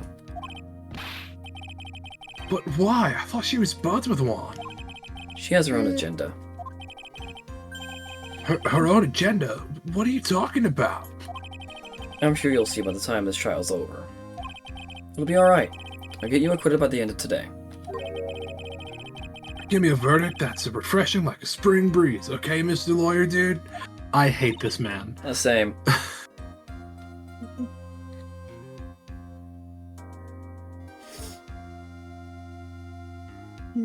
Phoenix. I think her motive is related to Celeste Impact's missing suicide note, right? Yeah. Sanders depended on Miss Impacts as her strength and reason to live. That Miss Impact suddenly killed herself. Sounds like she left a suicide note, and the person thought to have hidden it.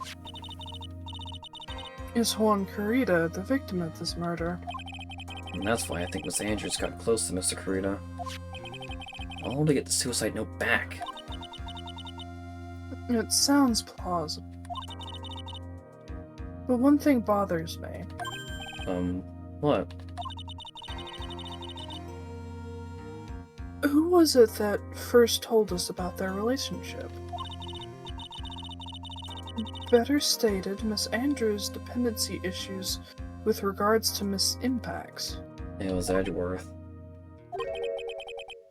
It was Edgeworth. It looks like he's still the one in command of this ship. Don't let your guard down yet.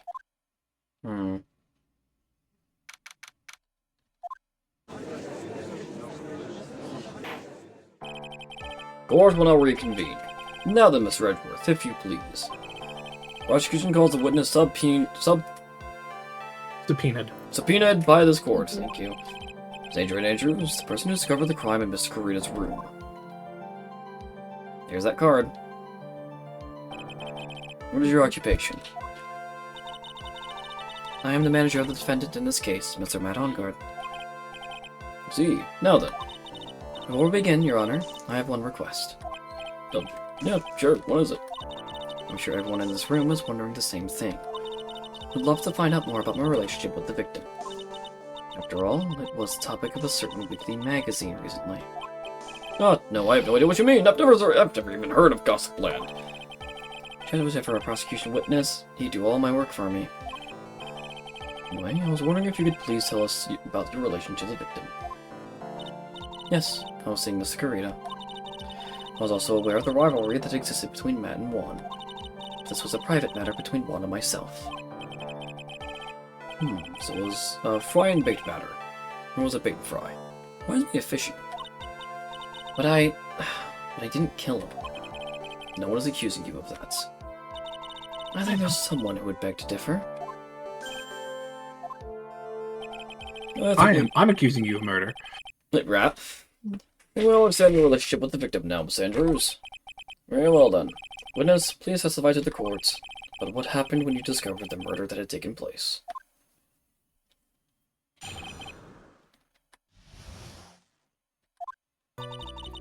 It was time for the show to start. Someone went to get Matt from his room. So I went to get Matt from his room. After that, I went to Juan's room. And there was his dead body. But I was in shock. What I saw was, naturally, the exact same scene as in the crime scene photo. I felt as though I was about to faint, so I poured myself a glass of juice. And you just set it down. And you just never came back to it. You poured yourself a glass of juice. Yes. Sadly, I didn't remember not to touch things at the scene of a crime. And I disturbed the crime scene by moving this one thing. There? They were. They were on the glass. They were. Yeah. And that is when the fingerprints in the wine glass were made, Your Honor. I see. Well, Mr. Wright, you may cross-examine the witness. Phoenix? She is one cool and collected customer, and she has the brains to match. Yes, I know. In order to catch a person like her, you have to avoid head-on confrontations. You should disrupt her pacing. Disrupt her pacing. She's the type of woman who's easily thrown off by things inconsistent with her thinking. So you have to attack when she least expects it. The instant you let up on your offense is the instant the trial is over, understand? Alright. This trial has turned into a rhythm minigame. Right. Get ready to hit those buttons. Oh god. What was Mr. Ongard doing at the time? He was taking a nap. He was worn out from his mini performance as the Nickel Samurai during the ceremony. Ongard did say he was taking a nap. And I guess you could say it could not have been taken out of his room, yes? Excuse me? What are you... Right, I thought years of school would have taught you how to construct a sentence. Can't make a sensible sentence with a subject, then I'll make one for you. Watch. Did you, Miss Andrews, remove Mr. Ongard's knife from his room? No. Subject, verb, object, right. You just get basic grammar. The witness may continue. I would like to smart this man. Why did you do that? As a friendly jester, Juan was to make an appearance with the other heroes. The show was supposed to be a show of friendship, huh? Is that the only reason? I beg your pardon? What are you implying? You had a certain goal in mind when you started to get close to him, correct? So perhaps you had a more personal matter to discuss with the victim. Sorry, but I didn't have any such intentions.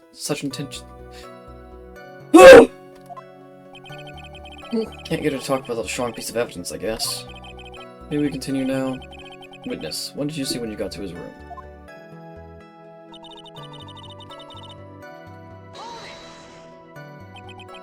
You were in shock. What? Was I not supposed to be? You're just a very calculating person. Despite how close they were, I doubt she had romantic feelings for Mr. Kurita. Anyone randomly stumbling upon a dead body would be in shock. And you can't seriously expect that a young beauty like her would not be shocked. Somehow, I don't think beauty has anything to do with being shocked or not. Let's see.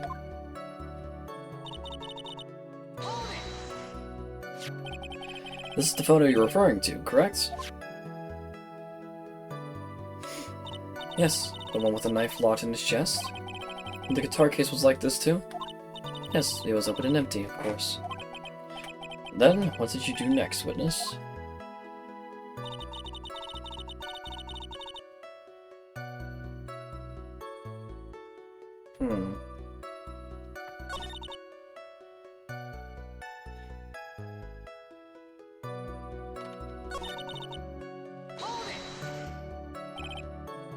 Juice? Yes, there was a bottle of tomato juice on the table, so I helped myself. But you didn't drink any of it, did you?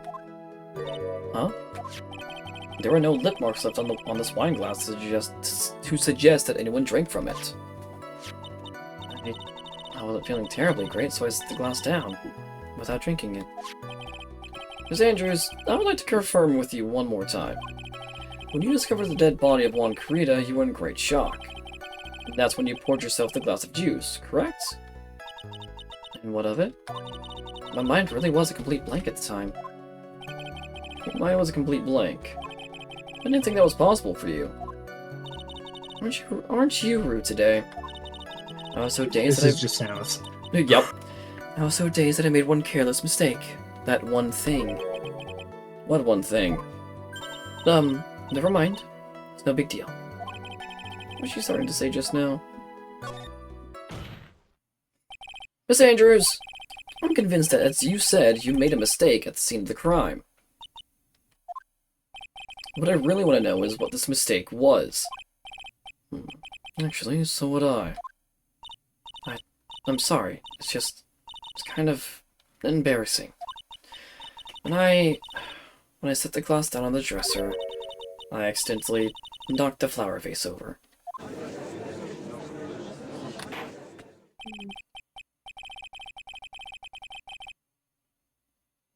Wait. Flower vase that shattered on the, The guitar case. But she said it was open and empty when she came in.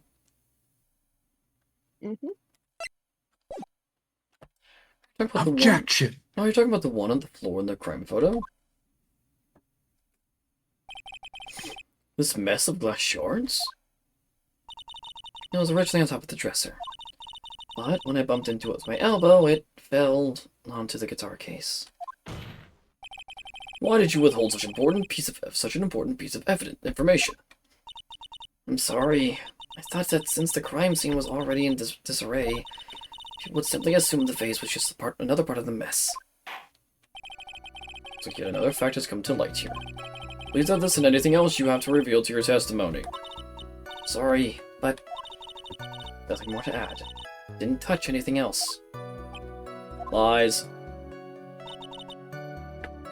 Bullshit.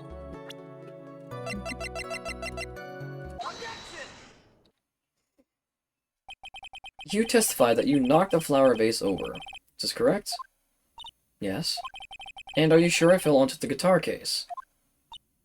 Is there some problem with what I said?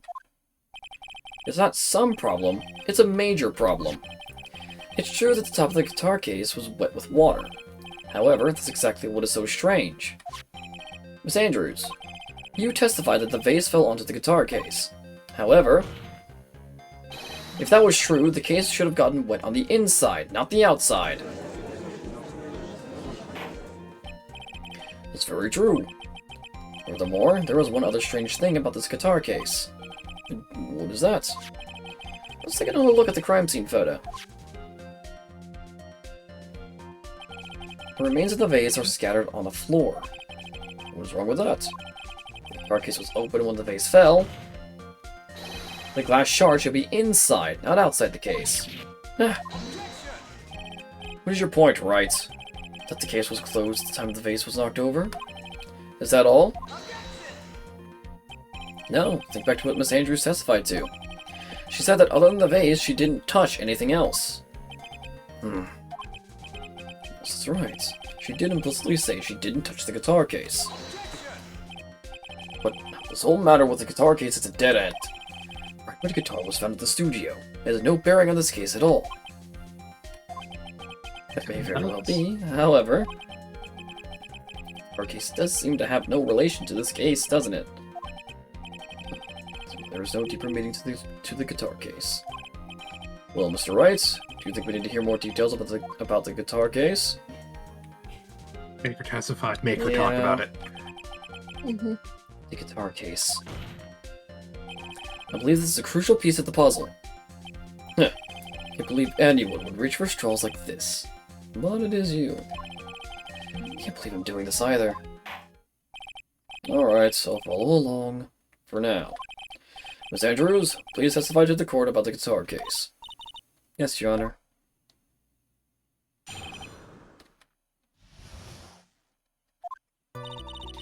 Don't remember too clearly because I was a bit dazed. I suppose I must have opened the guitar case after I knocked the vase over. It's not a big deal, though, right? The case was empty, after all. As for why I opened the case, even I don't know. If this really was such a very important point. Yes, wastefulness is such a familiar feeling by now that it's almost comforting. Anyway, I'll just go ahead and start the cross-examination. Using any way to change the topic. A convenient escape for a weak man. Anyway.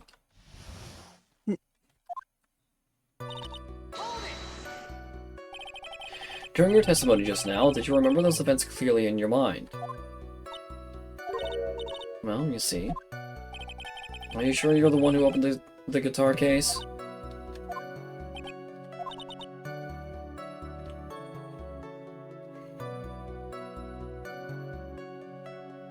Jesus. She's waiting for someone to tell her if she should answer or not. Sounds like your dependent side is taking over. Well, Miss Andrews? Yes, it was me. We're getting somewhere.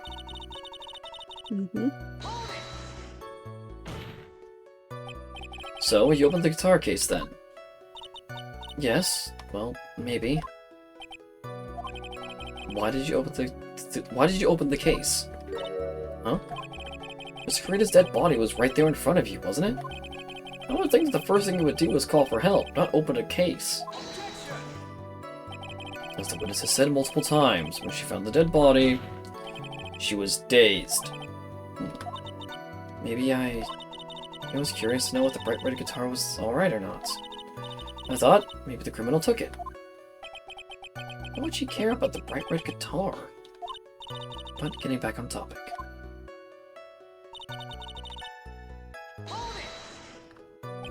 Was it really empty? I was just wondering if maybe when you opened the case, the guitar was still inside.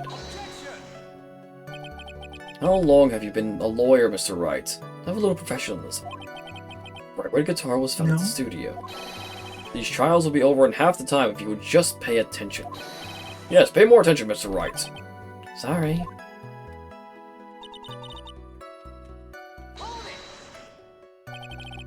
Is that because you were shocked and dazed at discovering the victim's body? Yes, that's probably it. I'm not going to get anywhere if I continue pressing her like this.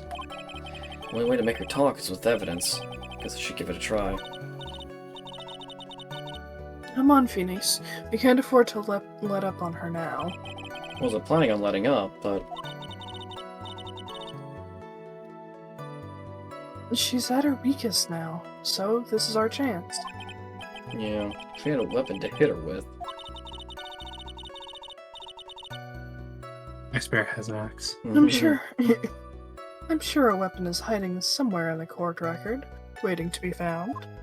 Ice Bear is offering Yes, axe. the knife!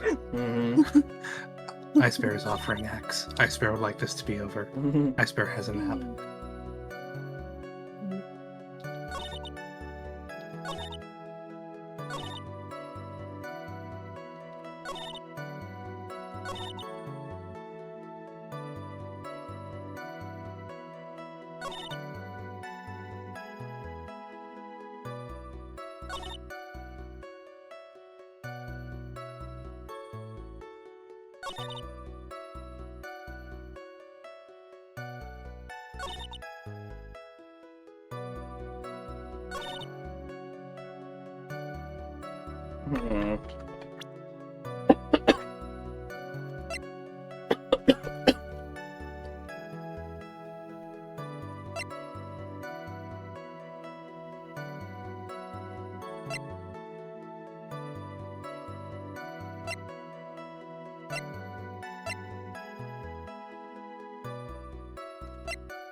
Um.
I mean,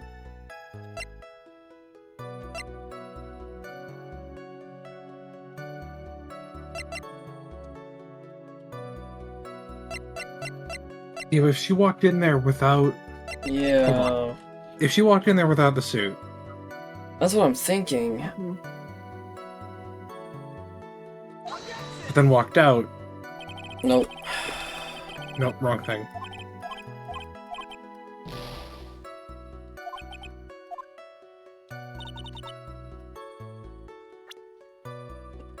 Um.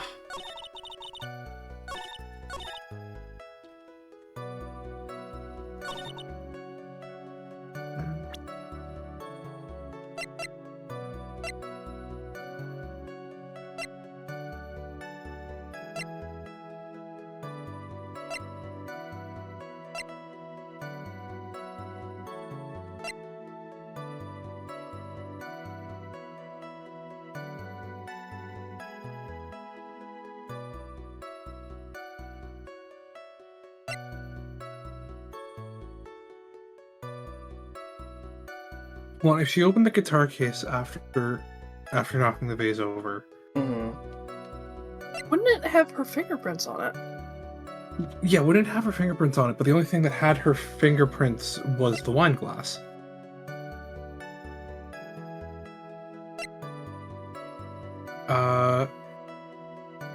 Ask her about. Yeah, ask her about the opening it, the previous statement, the previous thing.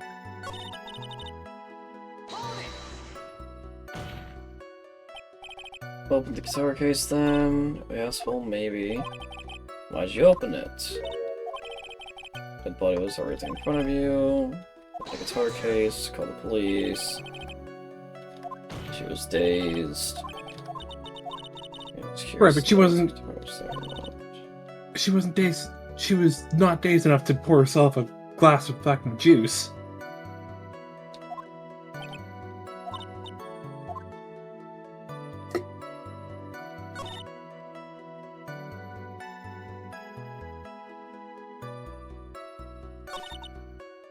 Maybe the juice? No, I don't think, because I must have opened the case after I knocked the vase over. Like, we're not going to disprove that. That is actually true. Right, no, but it's more so how the glass has her fingerprints, but the case doesn't.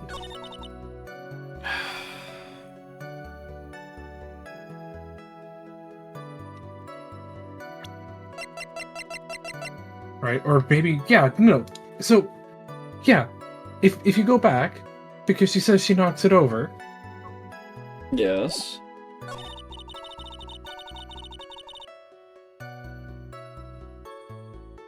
like, why would she have opened it? I Genuine, know. I don't think it was for the guitar. We know. That's what we're trying to find out. Have you presented the case to this statement?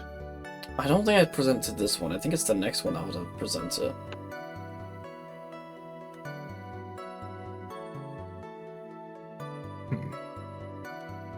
Because presenting anything on here would be trying to disprove that she opened it before.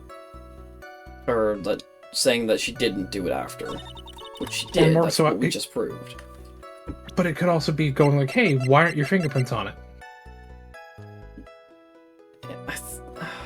Might be good to save. That's what I'm thinking.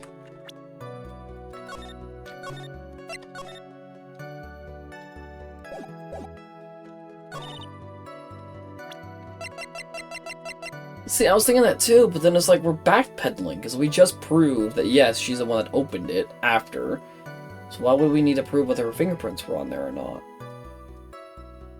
Because her fingerprints aren't on it. So, number one, how did she open it without getting her prints on it?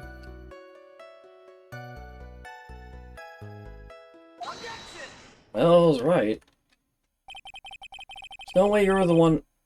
Okay, now I'm just confused. There's no way you were the one who opened the guitar case. Why would you say that? It's elementary, my dear. Because the only fingerprints on this guitar case are those of the victim.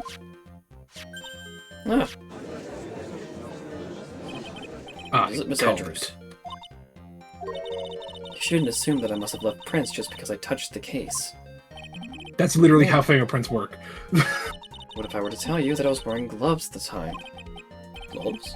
Why would you be wearing gloves at the time? It was the night of the award ceremony. Of course I dressed up But for you the weren't. occasion. Yes, now I remember. I'm almost sure I was wearing a pair of thin gloves. Wrong! Wrong. Well, Mr. Wrights, seems the witness was wearing gloves that seemed the crime. That's strange. That's strange. You left prints. You were wearing gloves? Isn't that a little strange? Why is that strange? Do you have something that would prove I was not wearing gloves at the time? Yes! I have your proof right here. This wine glass. The wine glass? You left your fingerprints very clearly on this wine glass. Ah!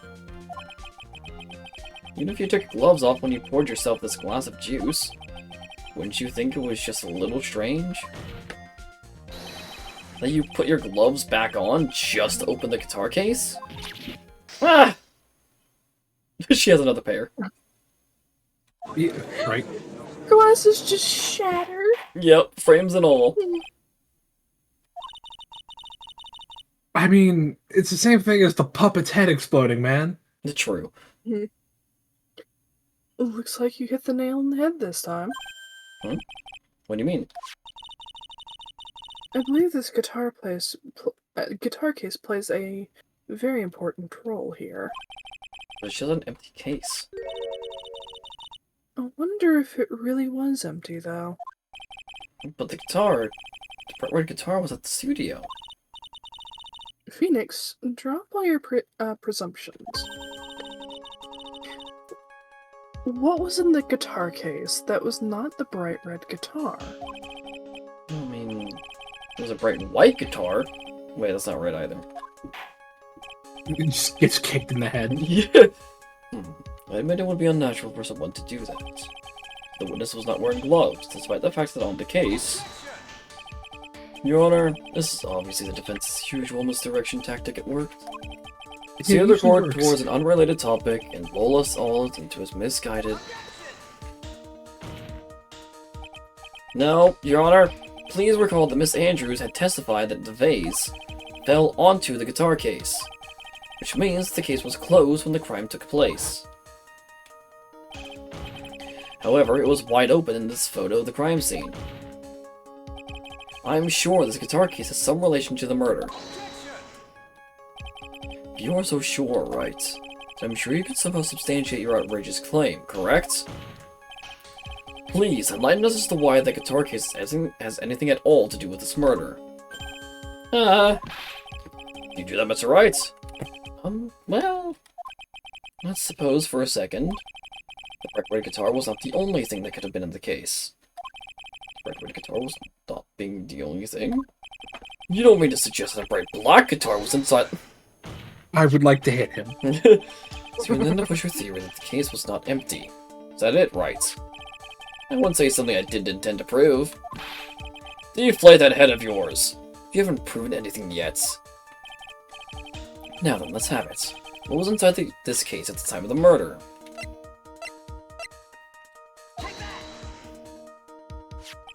No, it was This is a photograph. Yes, but what's important is what it's in that picture, Your Honor. This picture? Doesn't take a genius to see what I mean. What I'm proposing is... Inside the guitar case was a Nickel Samurai, the hero's very own costume. What? Because she walked in without the costume, walked out wearing it. Yep. Mr. Wright, explain yourself. Right? So you're saying that the witness opened the guitar case to take out a costume. What insane point would there be doing something like that? That insane point would be to wear the costume, of course. Miss Andrews put it on to hide her identity so she could make her escape. After all, you couldn't let anyone see you leave, could you, Miss Andrews? I refuse to accept your theory. She didn't support such a preposterous idea. Just outside the door was an investigative photographer who was starving for a big scoop. And in the end, she managed to get this shot, correct? You mean this photo?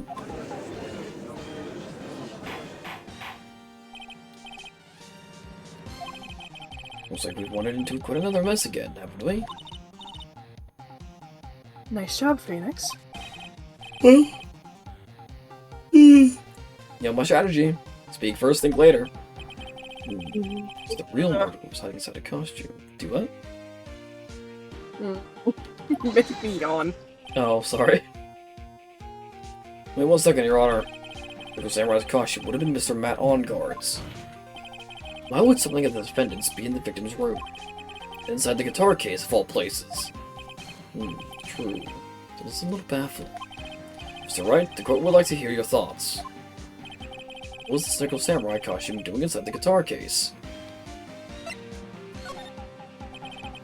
Mr. Onguard did not take his costume off during the break period. In that case, the costume we were talking about was a spare one. Then, why are you saying that on the night of the murder? There were 2 Nickel Samurai costumes at the Gatewater Hotel? Matt didn't know about the press conference.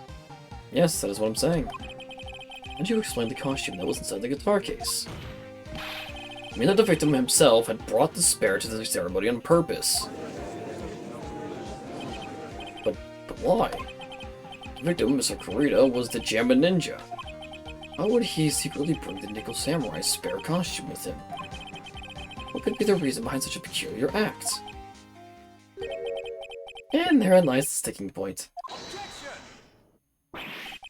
What are you mumbling to yourself about now? You've just been rambling all this time without any sense of inner monologue? Huh?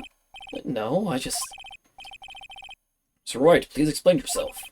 Why do you think the victim had the Nickel Samurai's spare costume?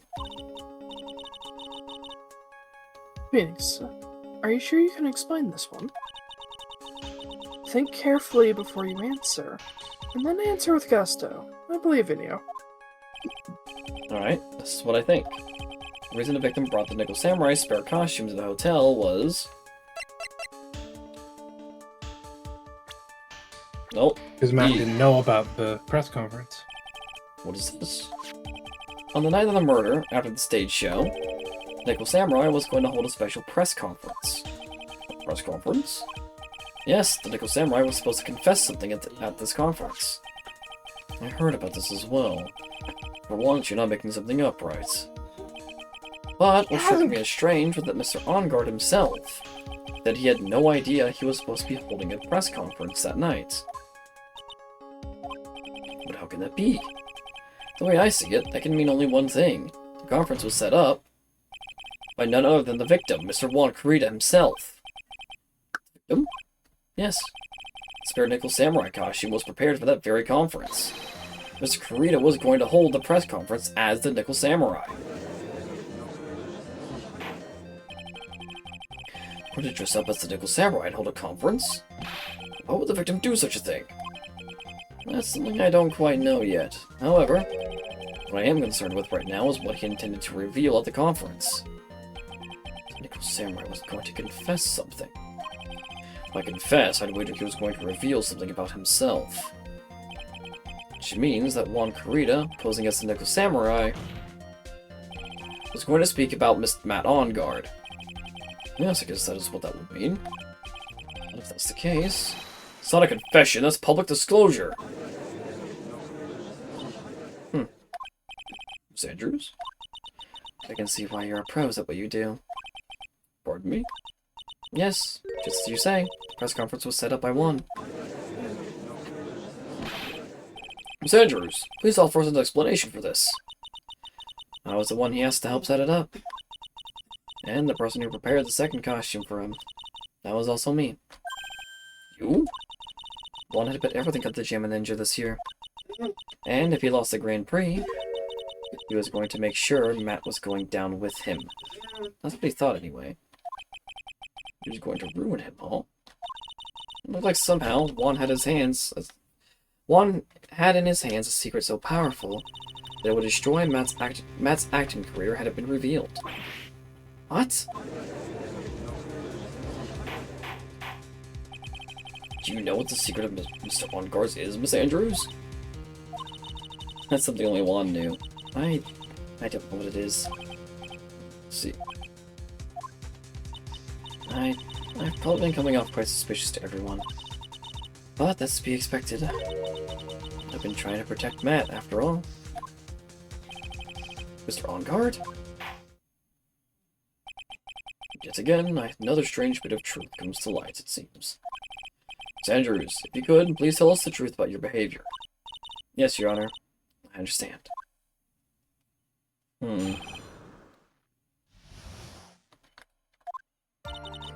The moment I saw the crime scene, I had a feeling that Matt was the murderer. Matt had to kill Juan no matter what. And he didn't have an alibi for what he was doing at the time of the murder. My thoughts were confirmed by the evidence, of course, the button and the knife.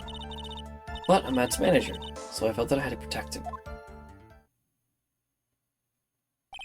So let's account for everything. Well, I'm the logical type. We're finally seeing her true self. She's more nervous than a scared rabbit. If the events can find no fault with the testimony, I'm ready to make a ruling. Please keep that in mind as you cross-examine Mr. Wright. It's like somehow everything has swung to the end of the scale again. Just means I have to put my weight into this and turn our logic upside down. No, boy.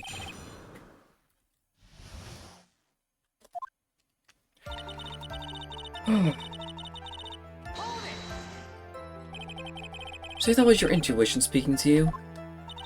Don't confuse my methods of reasoning with your own. Ugh. You want to prove that someone did something. You need 3 things. Intuition. No, it's just evidence. A motive, opportunity to commit the crime, and finally, decisive evidence. And if you think these 3 things through, the answer becomes quite clear.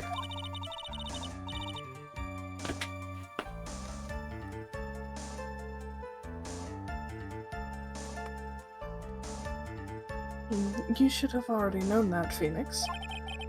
He didn't teach that to us at school. At least not from what I remember. May I continue now?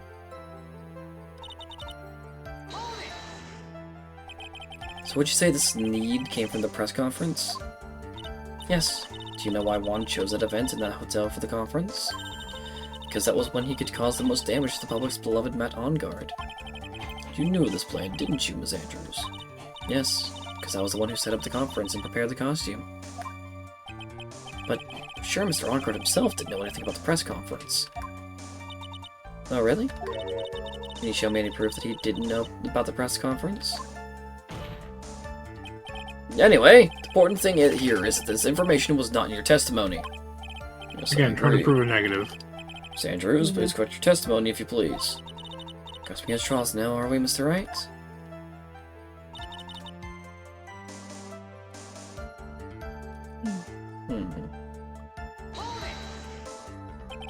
Mr. Onguard done something to hurt or betray you personally. Why do you ask? You were the one who helped Miss Karina with this press conference. That event was supposed to bring down Mr. Onguard, yet you still helped out. So on trial right now is Mr. Onguard, right? The witness was thinking, helping the victim with his plan, is none of our concern.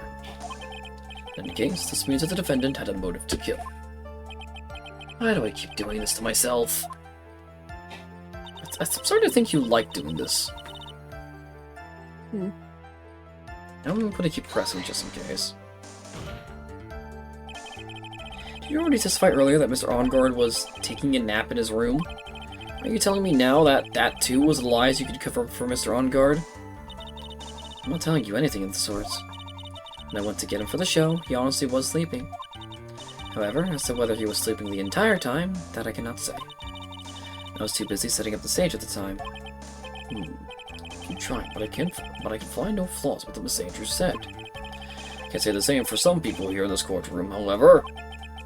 Judge is glaring straight at Mia. He's glaring at you, smart guy.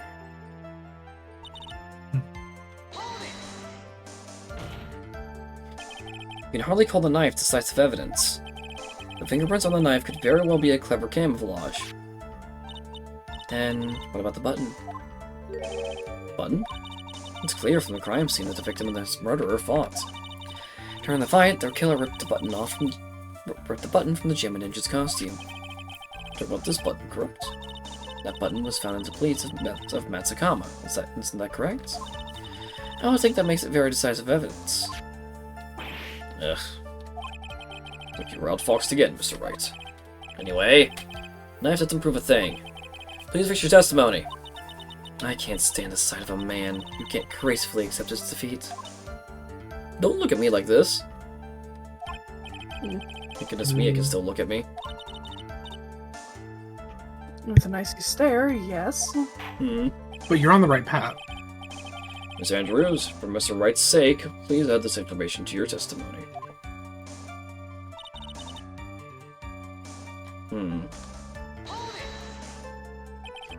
How do you know that? When the ends of the threads on the button and the costume were matched up, they were found to fit together perfectly. Or so I heard. Heard that before, too. How did Miss Andrews know about this case down to such a fine detail? Don't look at me like that, just because I'm prepared and you are not. Ugh. Thought I had her this time for sure. If there's anything that She you're thinks he up was on, stabbed. it has to be here. But where and what?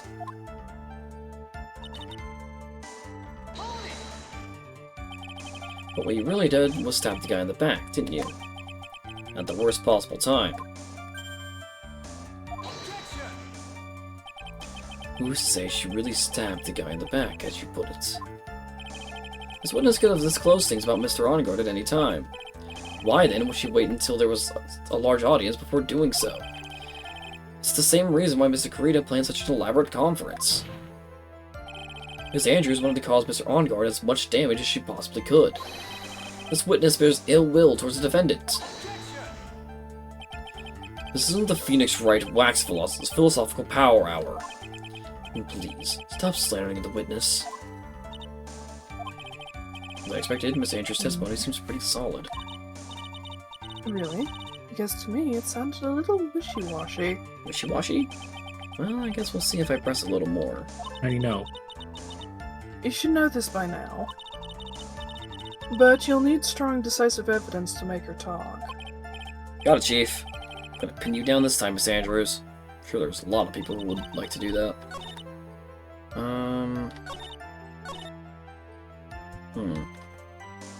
But one was strangled.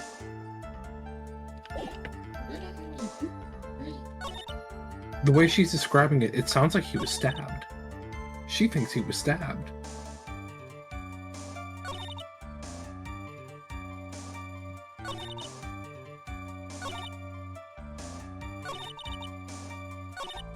Yeah, but I don't know if I can say that, though. So I can't present evidence in any of the presses. I mean, you can save and try presenting the autopsy. Because again, she's making it sound like, not again, but like she's making it sound like she thinks he was stabbed. Because the button was torn off in the same place the knife went.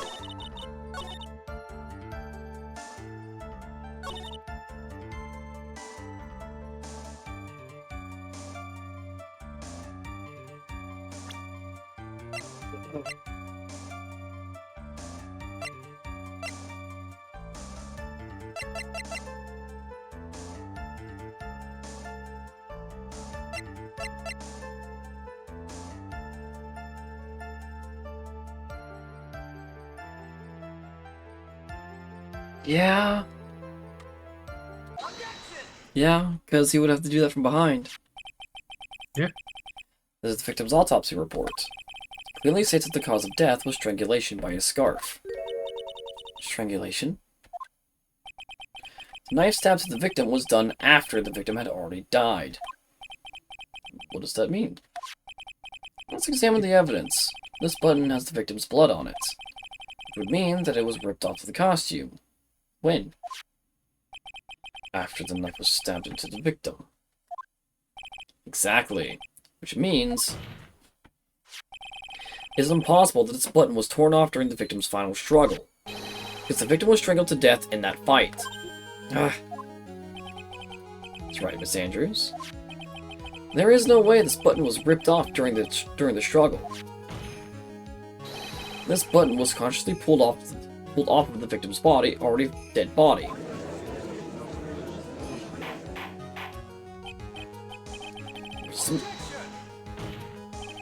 What's the meaning of this, right? So what if the button was torn off the body after the victim had already died? What does that change? Let me ask you one simple question, Mr. Edgeworth. Why was the button torn off? What purpose did that serve? What purpose? We now know that this button was not torn off during the fight, so the murderer took the time and effort to purposely rip this from the victim's body. That would mean that the murderer had something in mind, wouldn't it? That's right. Does this mean... you know what the murderer wanted to do with this button? What was it?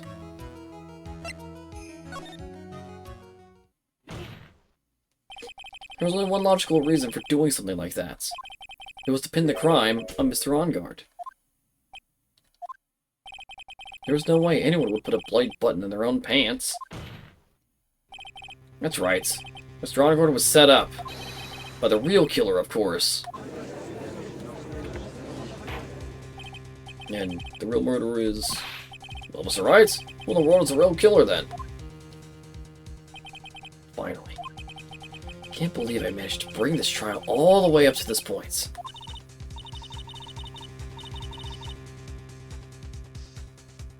Phoenix, you can't let your guard down yet. Not until the very end. Real killer. The person who planned to frame Mr. Enguarde is...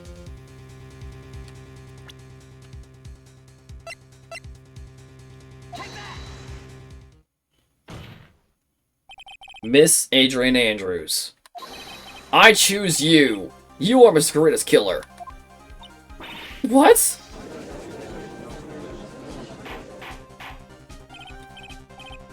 Also, calling her out like she's a Pokemon. Yep. Fitting. Mr. Wright, this is a very grave matter. Do you have any evidence that supports your charge? And the evidence? All of the evidence points to Miss Andrews. How preposterous. You can't stick any of that on me. I can't, can I? Would you care to test me? Then what about this knife? The knife was used to stab the victim after he had already been strangled to death. It was used to throw suspicion onto Mr. Enguarde, naturally. The knife covered in the defendant's fingerprints could only be taken from his room. And the only one who had dinner with him and knew which knife to take was you. Then, what about the button that was found in Matsukama? This button was removed from the victim's body after he had already died. The only people who could have done so were the person who found his body or the killer. However, if Master Enguarde was the real killer, there was no way he would have put such incriminating evidence in his own Hakama. The only person who could have put this button into Mr. Enguarde's Hakama is the person who went to wake him from his nap, which is you, yet again, Miss Andrews. See, about the empty guitar case. There's also another piece of evidence that incriminates Miss Andrews. That costume was used to hide the real killer's identity as they fled the crime scene. Now, who could have known that there was just such a costume inside the could only have been the person who prepared the costume for the victim. And that person is you, Miss Adrian Andrews. No, Miss Andrews' fingerprints were nowhere to be found on the guitar case. It was you who proved that she was not wearing gloves at the time. That's right. That's because she did not intend on leaving any prints. If anyone had found out that she had touched the case, they would have asked her why. So to avoid leaving any prints, she used a towel or something else to open it. But the glass of tomato juice is a different story. Miss Andrews purposely left her fingerprints on the glass to show that yes, indeed, she was a classic dazed discoverer of a dead body. Ah! Top it all off, there is this photo. Photo of the killer as he exited the scene of the crime. No reasonable person on Earth can believe that Snickle Samurai is Mr. OnGuard. It'd be much too short for his own costume if it was him. Think of how tall people are. Miss Andrews, you're also kind of short in stature, are you not? He says. Phoenix, you've already murdered her enough. Calm down. Please, stop. Well, how about it, Miss Andrews? Got her this time. Miss Andrews? I refuse to testify. What was that? The law says I can't be forced to testify about something if it can incriminate me. The Fifth Amendment. Well, yes. You're absolutely correct, Miss Andrews. The law does provide us with a way to avoid self-incrimination. By allowing a witness to not testify as the testimony can cause damage to themselves. What?! Pleading the Fifth is not something most people would think to do on the spot. Actually, thinking back to yesterday in Mr. OnGuard's room... Adrian Andrews. Yes? Think hard about what we just discussed. Understood? Alright. Von Karma told her. That's it. That's when Franziska planted this idea into her head. She must have told Miss Andrews to not testify if things look bad. You did a good job proving everything up to this point, Phoenix. But there is still one thing you haven't done. Something I haven't done?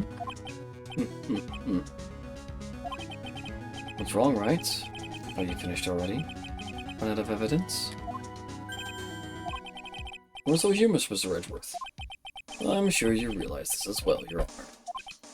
But everything the good lawyer here has proven up to this point is meaningless. What? Literally not. My job is to make sure that you can't prove that he did it. There's a shadow of doubt. Yep. You cannot convict him. Everything you have proven is circumstantial. Circumstantial? Not even a little. Yes, circumstantial. You have yet to provide a single piece of definitive proof. Proof that Miss Andrews did in fact harbor a wish to murder Mr. Kurita.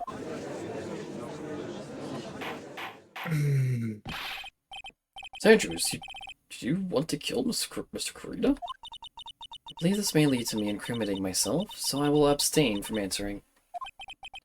Miss Andrews, do that. So yes. It'd be the same as admitting you're killed, don't you think?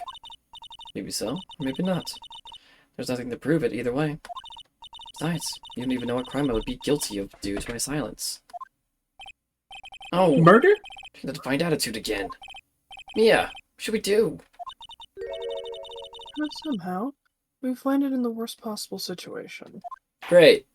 I think we'll have reached a certain conclusion at this point in time. Ms. Adrian Andrews has refused to testify, and the defense's theory that she is the actual murderer has not been fully substantiated with solid definitive proof. But it's not true! In this situation, there's only one thing this court can do. And that is to declare a recess. Recess? I request that both the prosecution and the defense look further into this matter. And at tomorrow's trial... Tomorrow? Uh-oh. We don't have a tomorrow! If we don't get a not guilty verdict today, then... Please wait, Your Honor. It's not necessary. Trial... Please continue the trial. What are you sweating for? Your client's getting one more day to live, isn't he? That's not it. This isn't about that. Edgeworth, I know you know who the real killer is. Please, let the trial continue. I don't get the verdicts. Maya. It's impossible to continue as long as the witness refuses to testify. Now then, this court is... It's not impossible for this trial to continue. Mr. Edgeworth, what are you? It's true Mrs. Andrews holds the right against self-incrimination. However, the topic of conversation were something unrelated to whatever she may be guilty of, and she has no right to withhold testimony. Yes, that is very true, but... Actually, there is one little thing that I'm curious about. Miss Andrews, when you found the victim's dead body, you poured yourself a glass of juice. Yes, and? I can't but think how unnatural that is. Usually when one finds a body, they are shaken up, not stirring a glass of juice. So many actions were unusual, but I've already... Before you speak, I want to state that if you have a reason behind your actions, I'd like you to testify to that effect. Testify? Your Honor, I would like to request the witness testify again as to what happened when she first discovered the victim's body. Whatever we find out in this testimony should in no way implicate the witness.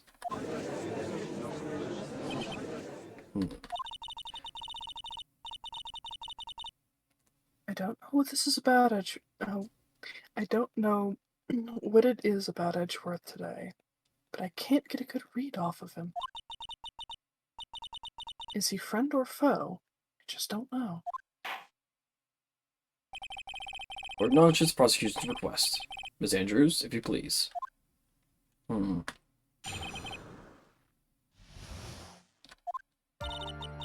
Glass of juice. I didn't really pour it for myself. I was surprised when I walked into the room and saw it in that messy state. In one, he was sitting slumped over and tired looking in the corner. When I saw him sitting like that, the thought that he was dead didn't cross my mind. To be honest, I thought he had just fainted or something, so I had to pour him some juice. When I realized that he was dead, that's when I knocked a flower vase over. So you poured the glass of juice for the victim. Why didn't you say so in your earlier testimony? I didn't think I needed to include something so trivial.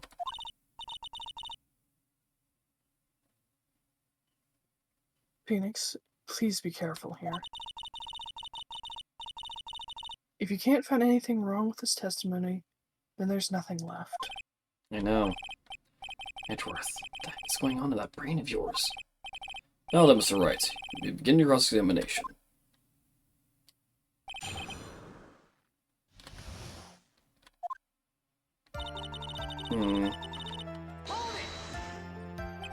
But there wasn't anyone else in the room, right? Of course not. Then, who did you pour it for? Mr. Wright, there was a rhyme and a reason for everything. Can you wait just a little longer for it to be revealed to you?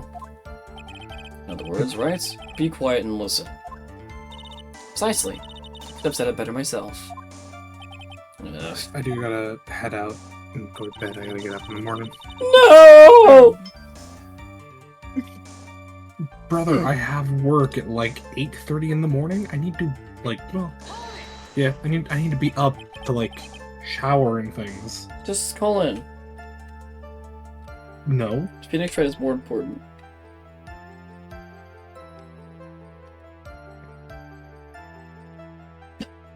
Tell you what, I will stay here to help you get through this.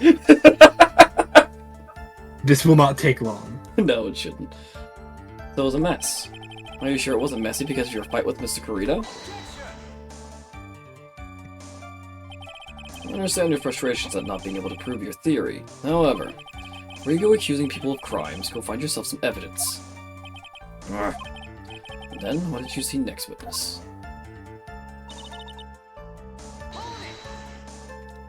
Slumped over? Yes, he was just sitting there with his head tilted forward, eyes closed. He really looked like he was sleeping. Is it just me, or did that right there sound a little odd?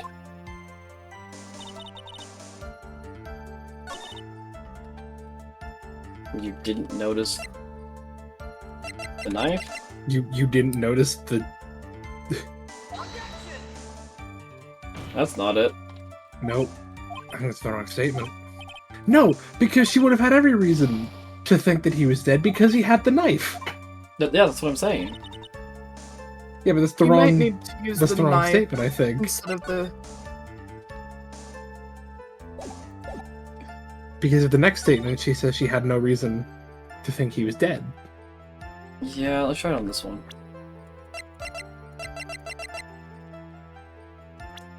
Oh. Yep, there we go. There we go. So you honestly didn't think he was dead when you found him? No, not at all. Even though this is what you saw when you discovered the body? Ah! What's the meaning of this?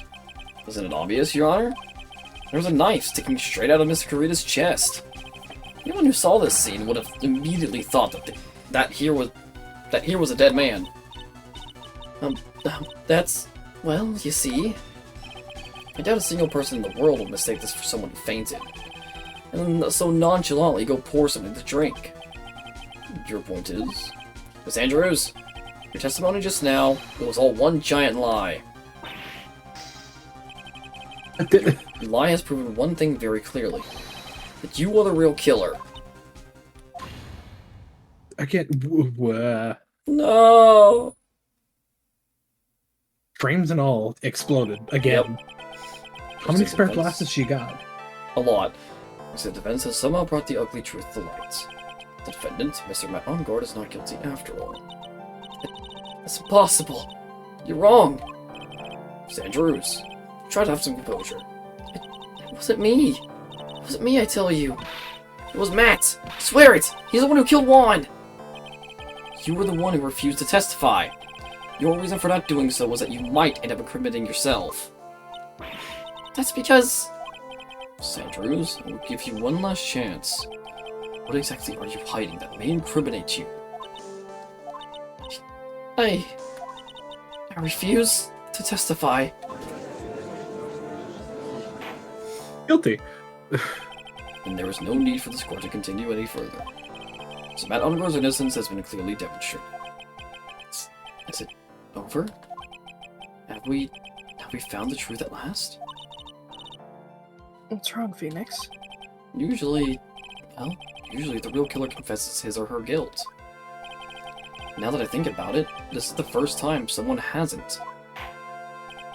Now then, I would like to hand down my verdict for Mr. Matt Enguarde. Whoa. Again? Again? Your Honor, the prosecution feels that it would be premature to pass down a verdict at this time. What? The reason is quite simple. This witness has yet to speak the absolute real truth. Yeah, that's worth. The absolute real truth? What do you... Witness, don't you understand yet? Huh? I don't know who planted the silly idea in your head. But as long as you protect yourself through your silence, Matt Enguarde will go free. In his place, you will become the guilty party. That's a lie. I don't believe you. What?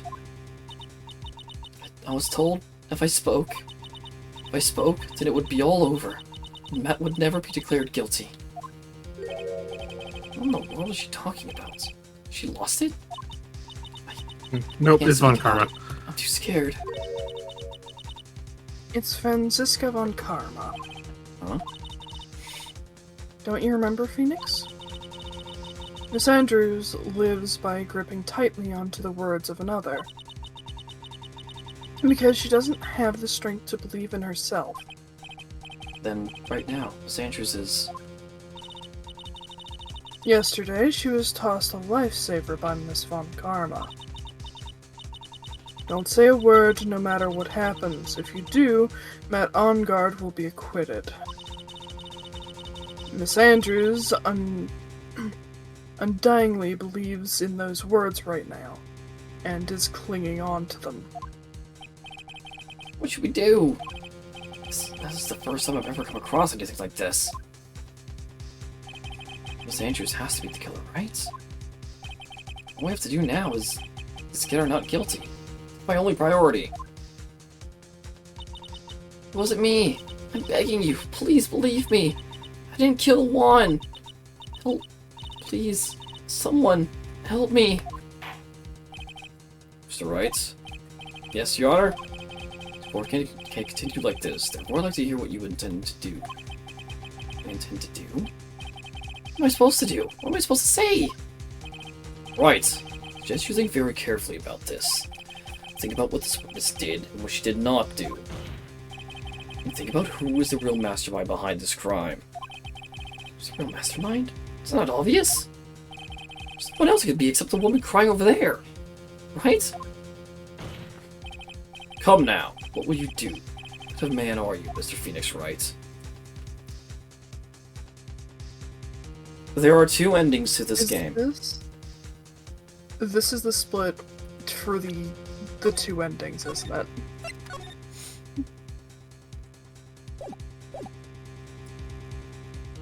Yes. Hmm.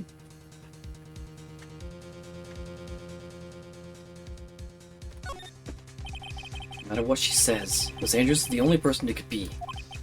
Not to mention, I don't have a choice. I have to win a complete acquittal today. Your Honor, defense believes there is enough evidence to substantiate our claim. Therefore, we motion that this court passes a verdict of not guilty as soon as possible. I'm disappointed in you, Wright. What have you learned in this past year? That's enough. I commend you for trying, Mr. Edgeworth. However, it's clear the defense's theory is the truth. You're wrong.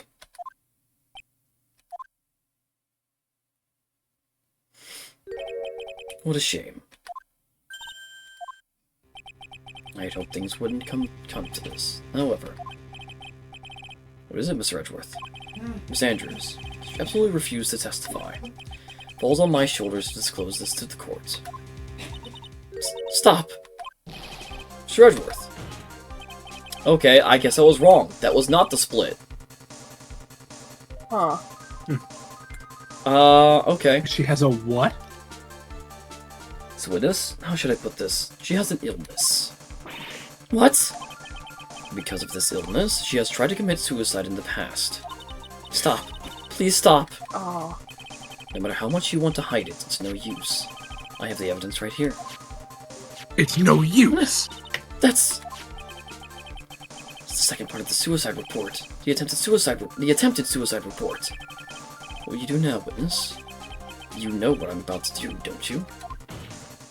I will now reveal to the courts the true nature of the pitiful woman known as Adrian Andrews.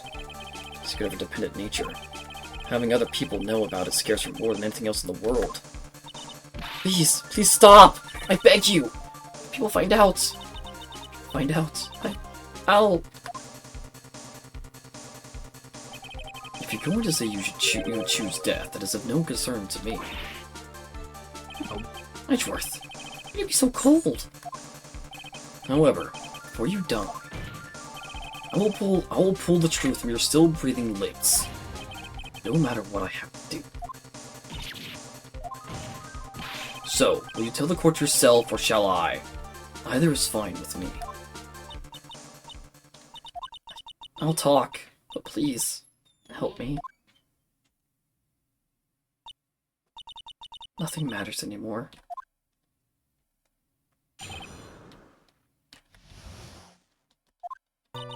When I first saw him, I really thought he had fainted. Honest. When I realized he was dead, that was when I formulated my plan. As I made sure there was no one in the hallway, I made a dash back to Matt's room. Then, I stabbed Juan's dead body with a knife and ripped off the button. Just when I finished and was returning to Matt's room, I had a bit of an inconvenience. That's why I ended up using the Nickel Samurai costume. Stab the body? With a knife? Why'd you do that? Isn't it obvious? Putting the blame on a certain person. A certain cowardly man. What do you mean by all this? It might take this court a little while to understand, but... this is the truth. The real killer is Matt. That scumbag of a man. I'll never forgive him. He's trying to escape his guilt again. Just like last time. Last time? So, Miss Andrews stabbed the victim, Juan Kurita, in the chest with a knife. However, she didn't do it with murder in mind. She did it with the intent of framing Matt on guard for the murder.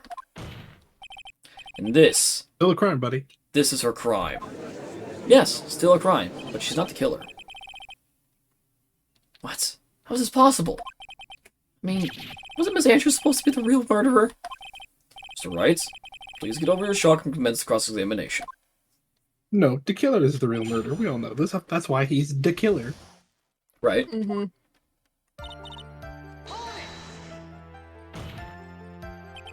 You could tell from the state the room was in that there must have been a fight.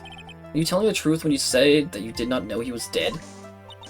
He had a scarf tied around his neck. That scarf is a part of the Gem and Ninja's costume, so I didn't think anything about it was strange. His head was also tilted down a bit, so I couldn't see his face that well. That's why I thought I'd wake him up and went to pour the juice. What is this plan you had? I knew right away the murderer was Matt.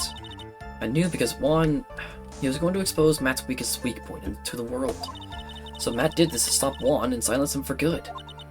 That's when I thought I should forge some evidence and pin this crime on Matt. Forged piece of evidence with a knife and the button. First thing that came to mind was to plant the knife. Also, you could get the knife, correct? The knife Matt used at dinner had his fingerprints all over it. Thought if I used that, then the police would certainly turn their eyes towards him. Matt was napping with his costume on at the time. I slipped in, took the knife, and returned to the scene of the crime. So you were the one who stabbed the victim with the knife. Gives me goosebumps to think about it now. What a horrible thing I did. But at the time, I couldn't control my own body. It moved on its own. Then, when I stabbed Juan's dead body, I suddenly realized something. If I used the button somehow, I could make Matt look even more suspect. So you thought to rip one of the buttons off and then plant it in Mr. Arngard's Hakama. Yes, that's what I had planned to do. Things never go that smoothly, do they? An inconvenience? There was a woman with a camera at the ready, loitering in the hallway. I'm willing to bet my spikes it was Lotta. There was also a woman with a ray gun at the ready, pacing back and forth. That's Miss Bag for you. I'd already been caught and made into a big scoop for a certain weekly tabloid once. Couldn't very well go out and looking like myself and get caught again. You were the one who prepared that costume, weren't you? Yes, I took it from Global Studios. I also put it into Juan's guitar case the day before the award ceremony. You did this in preparation for the press conference, correct? Yes, Juan wanted to wear that costume and hold a press conference in it. He was going to disclose Matt's biggest secret there. What is this secret? That, I don't know. Anyway, I thought that if I were to leave Juan's room in the Nickel Samurai costume, people would think that Matt was the real murderer. I was very careful not to leave any fingerprints when I opened the guitar case. Absolutely did not want anyone to know about the costume. I think we've heard enough. So, after that, we went back to Mr. Arngard's room and planted the button. To Matt's Hakama? Yes. After that, I folded up the costume I was wearing and put it into a bag. Then I stuck it out of the hotel and got rid of it. Word. What does all this mean? Mr. Edgeworth, is it? Real criminal. It's Matt Arngard. Yesterday, that woman prosecutor set me down for a talk. Franziska, huh?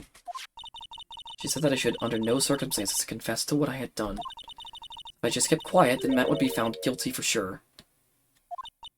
I had no choice but to believe in her words.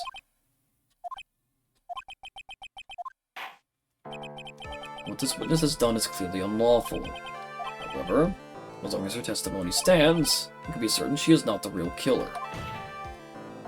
Wait, Your Honor! Defense still... Right. It's pointless. At this point in time, it is not possible to indict Miss Andrews on anything. Yes, exactly. There isn't a single piece of evidence that points to her as the murderer. Examination of this witness is over, and so is today's trial. You couldn't establish that the witness was the culprit. Please let it go, Mr. Wright. But... Mr. Edgeworth, please place Miss Andrews under arrest for further questioning. Understood, Your Honor. Prosecution will arrange for her detention immediately. That is all. Court is adjourned for today.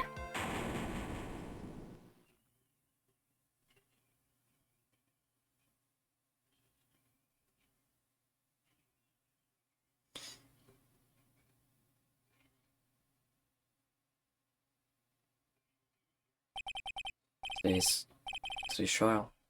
It's over. I did win an acquittal. Witness, would you mind if I ask you something? Edgeworth?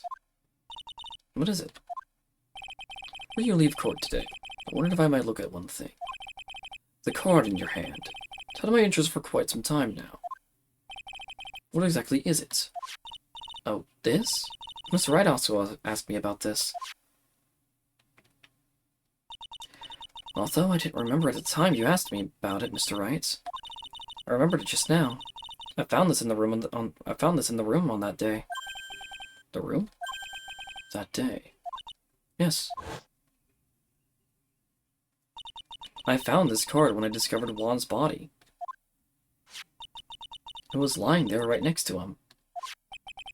You found that card next to the victim's body? I suppose I must have unconsciously slipped it into my pocket. Well, it's not as if this card has any relevance to Juan's murder, right? Yeah, I guess not. It's still a strange card, if you ask me. But as far as a clue to this case, I don't see why. Witness! That card. Give it to me. Hurry! Edgeworth? Do you have any idea what you've stupidly yet inadvertently done? I can't believe you hid this from me all this time. I didn't mean to. What is this all about? I've seen Edgeworth so emotional before.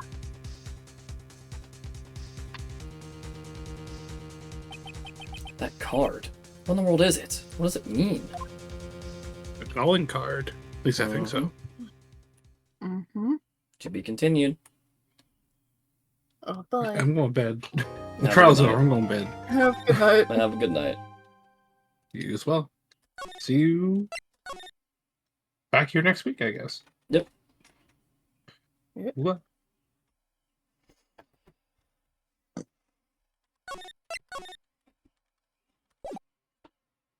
I believe, yeah. Okay. Yeah, Maya's. Yeah. Yeah, Maya's gonna die. It's okay. I guess I was wrong about the split. That must be something else, Later. I guess. I thought it was there, but it might have been something else. Yeah. I mean, yeah, clearly, we still have more games, so clearly it's gonna, we have another day. Yeah. Yeah! So Adrian Andrews isn't the killer, No. unfortunately. That means we have to somehow indict... I'm assuming the killer. Mm-hmm. I say I'm assuming, but I know how this case actually goes. Mm-hmm. But yeah, Fun. fun. Very fun. So I guess join us back here next week for Phoenix, right? I'll be here tomorrow, though, for more Stellar Blade, at least. I still need to finish up the Wasteland. Yeah. We will see y'all later. Bye.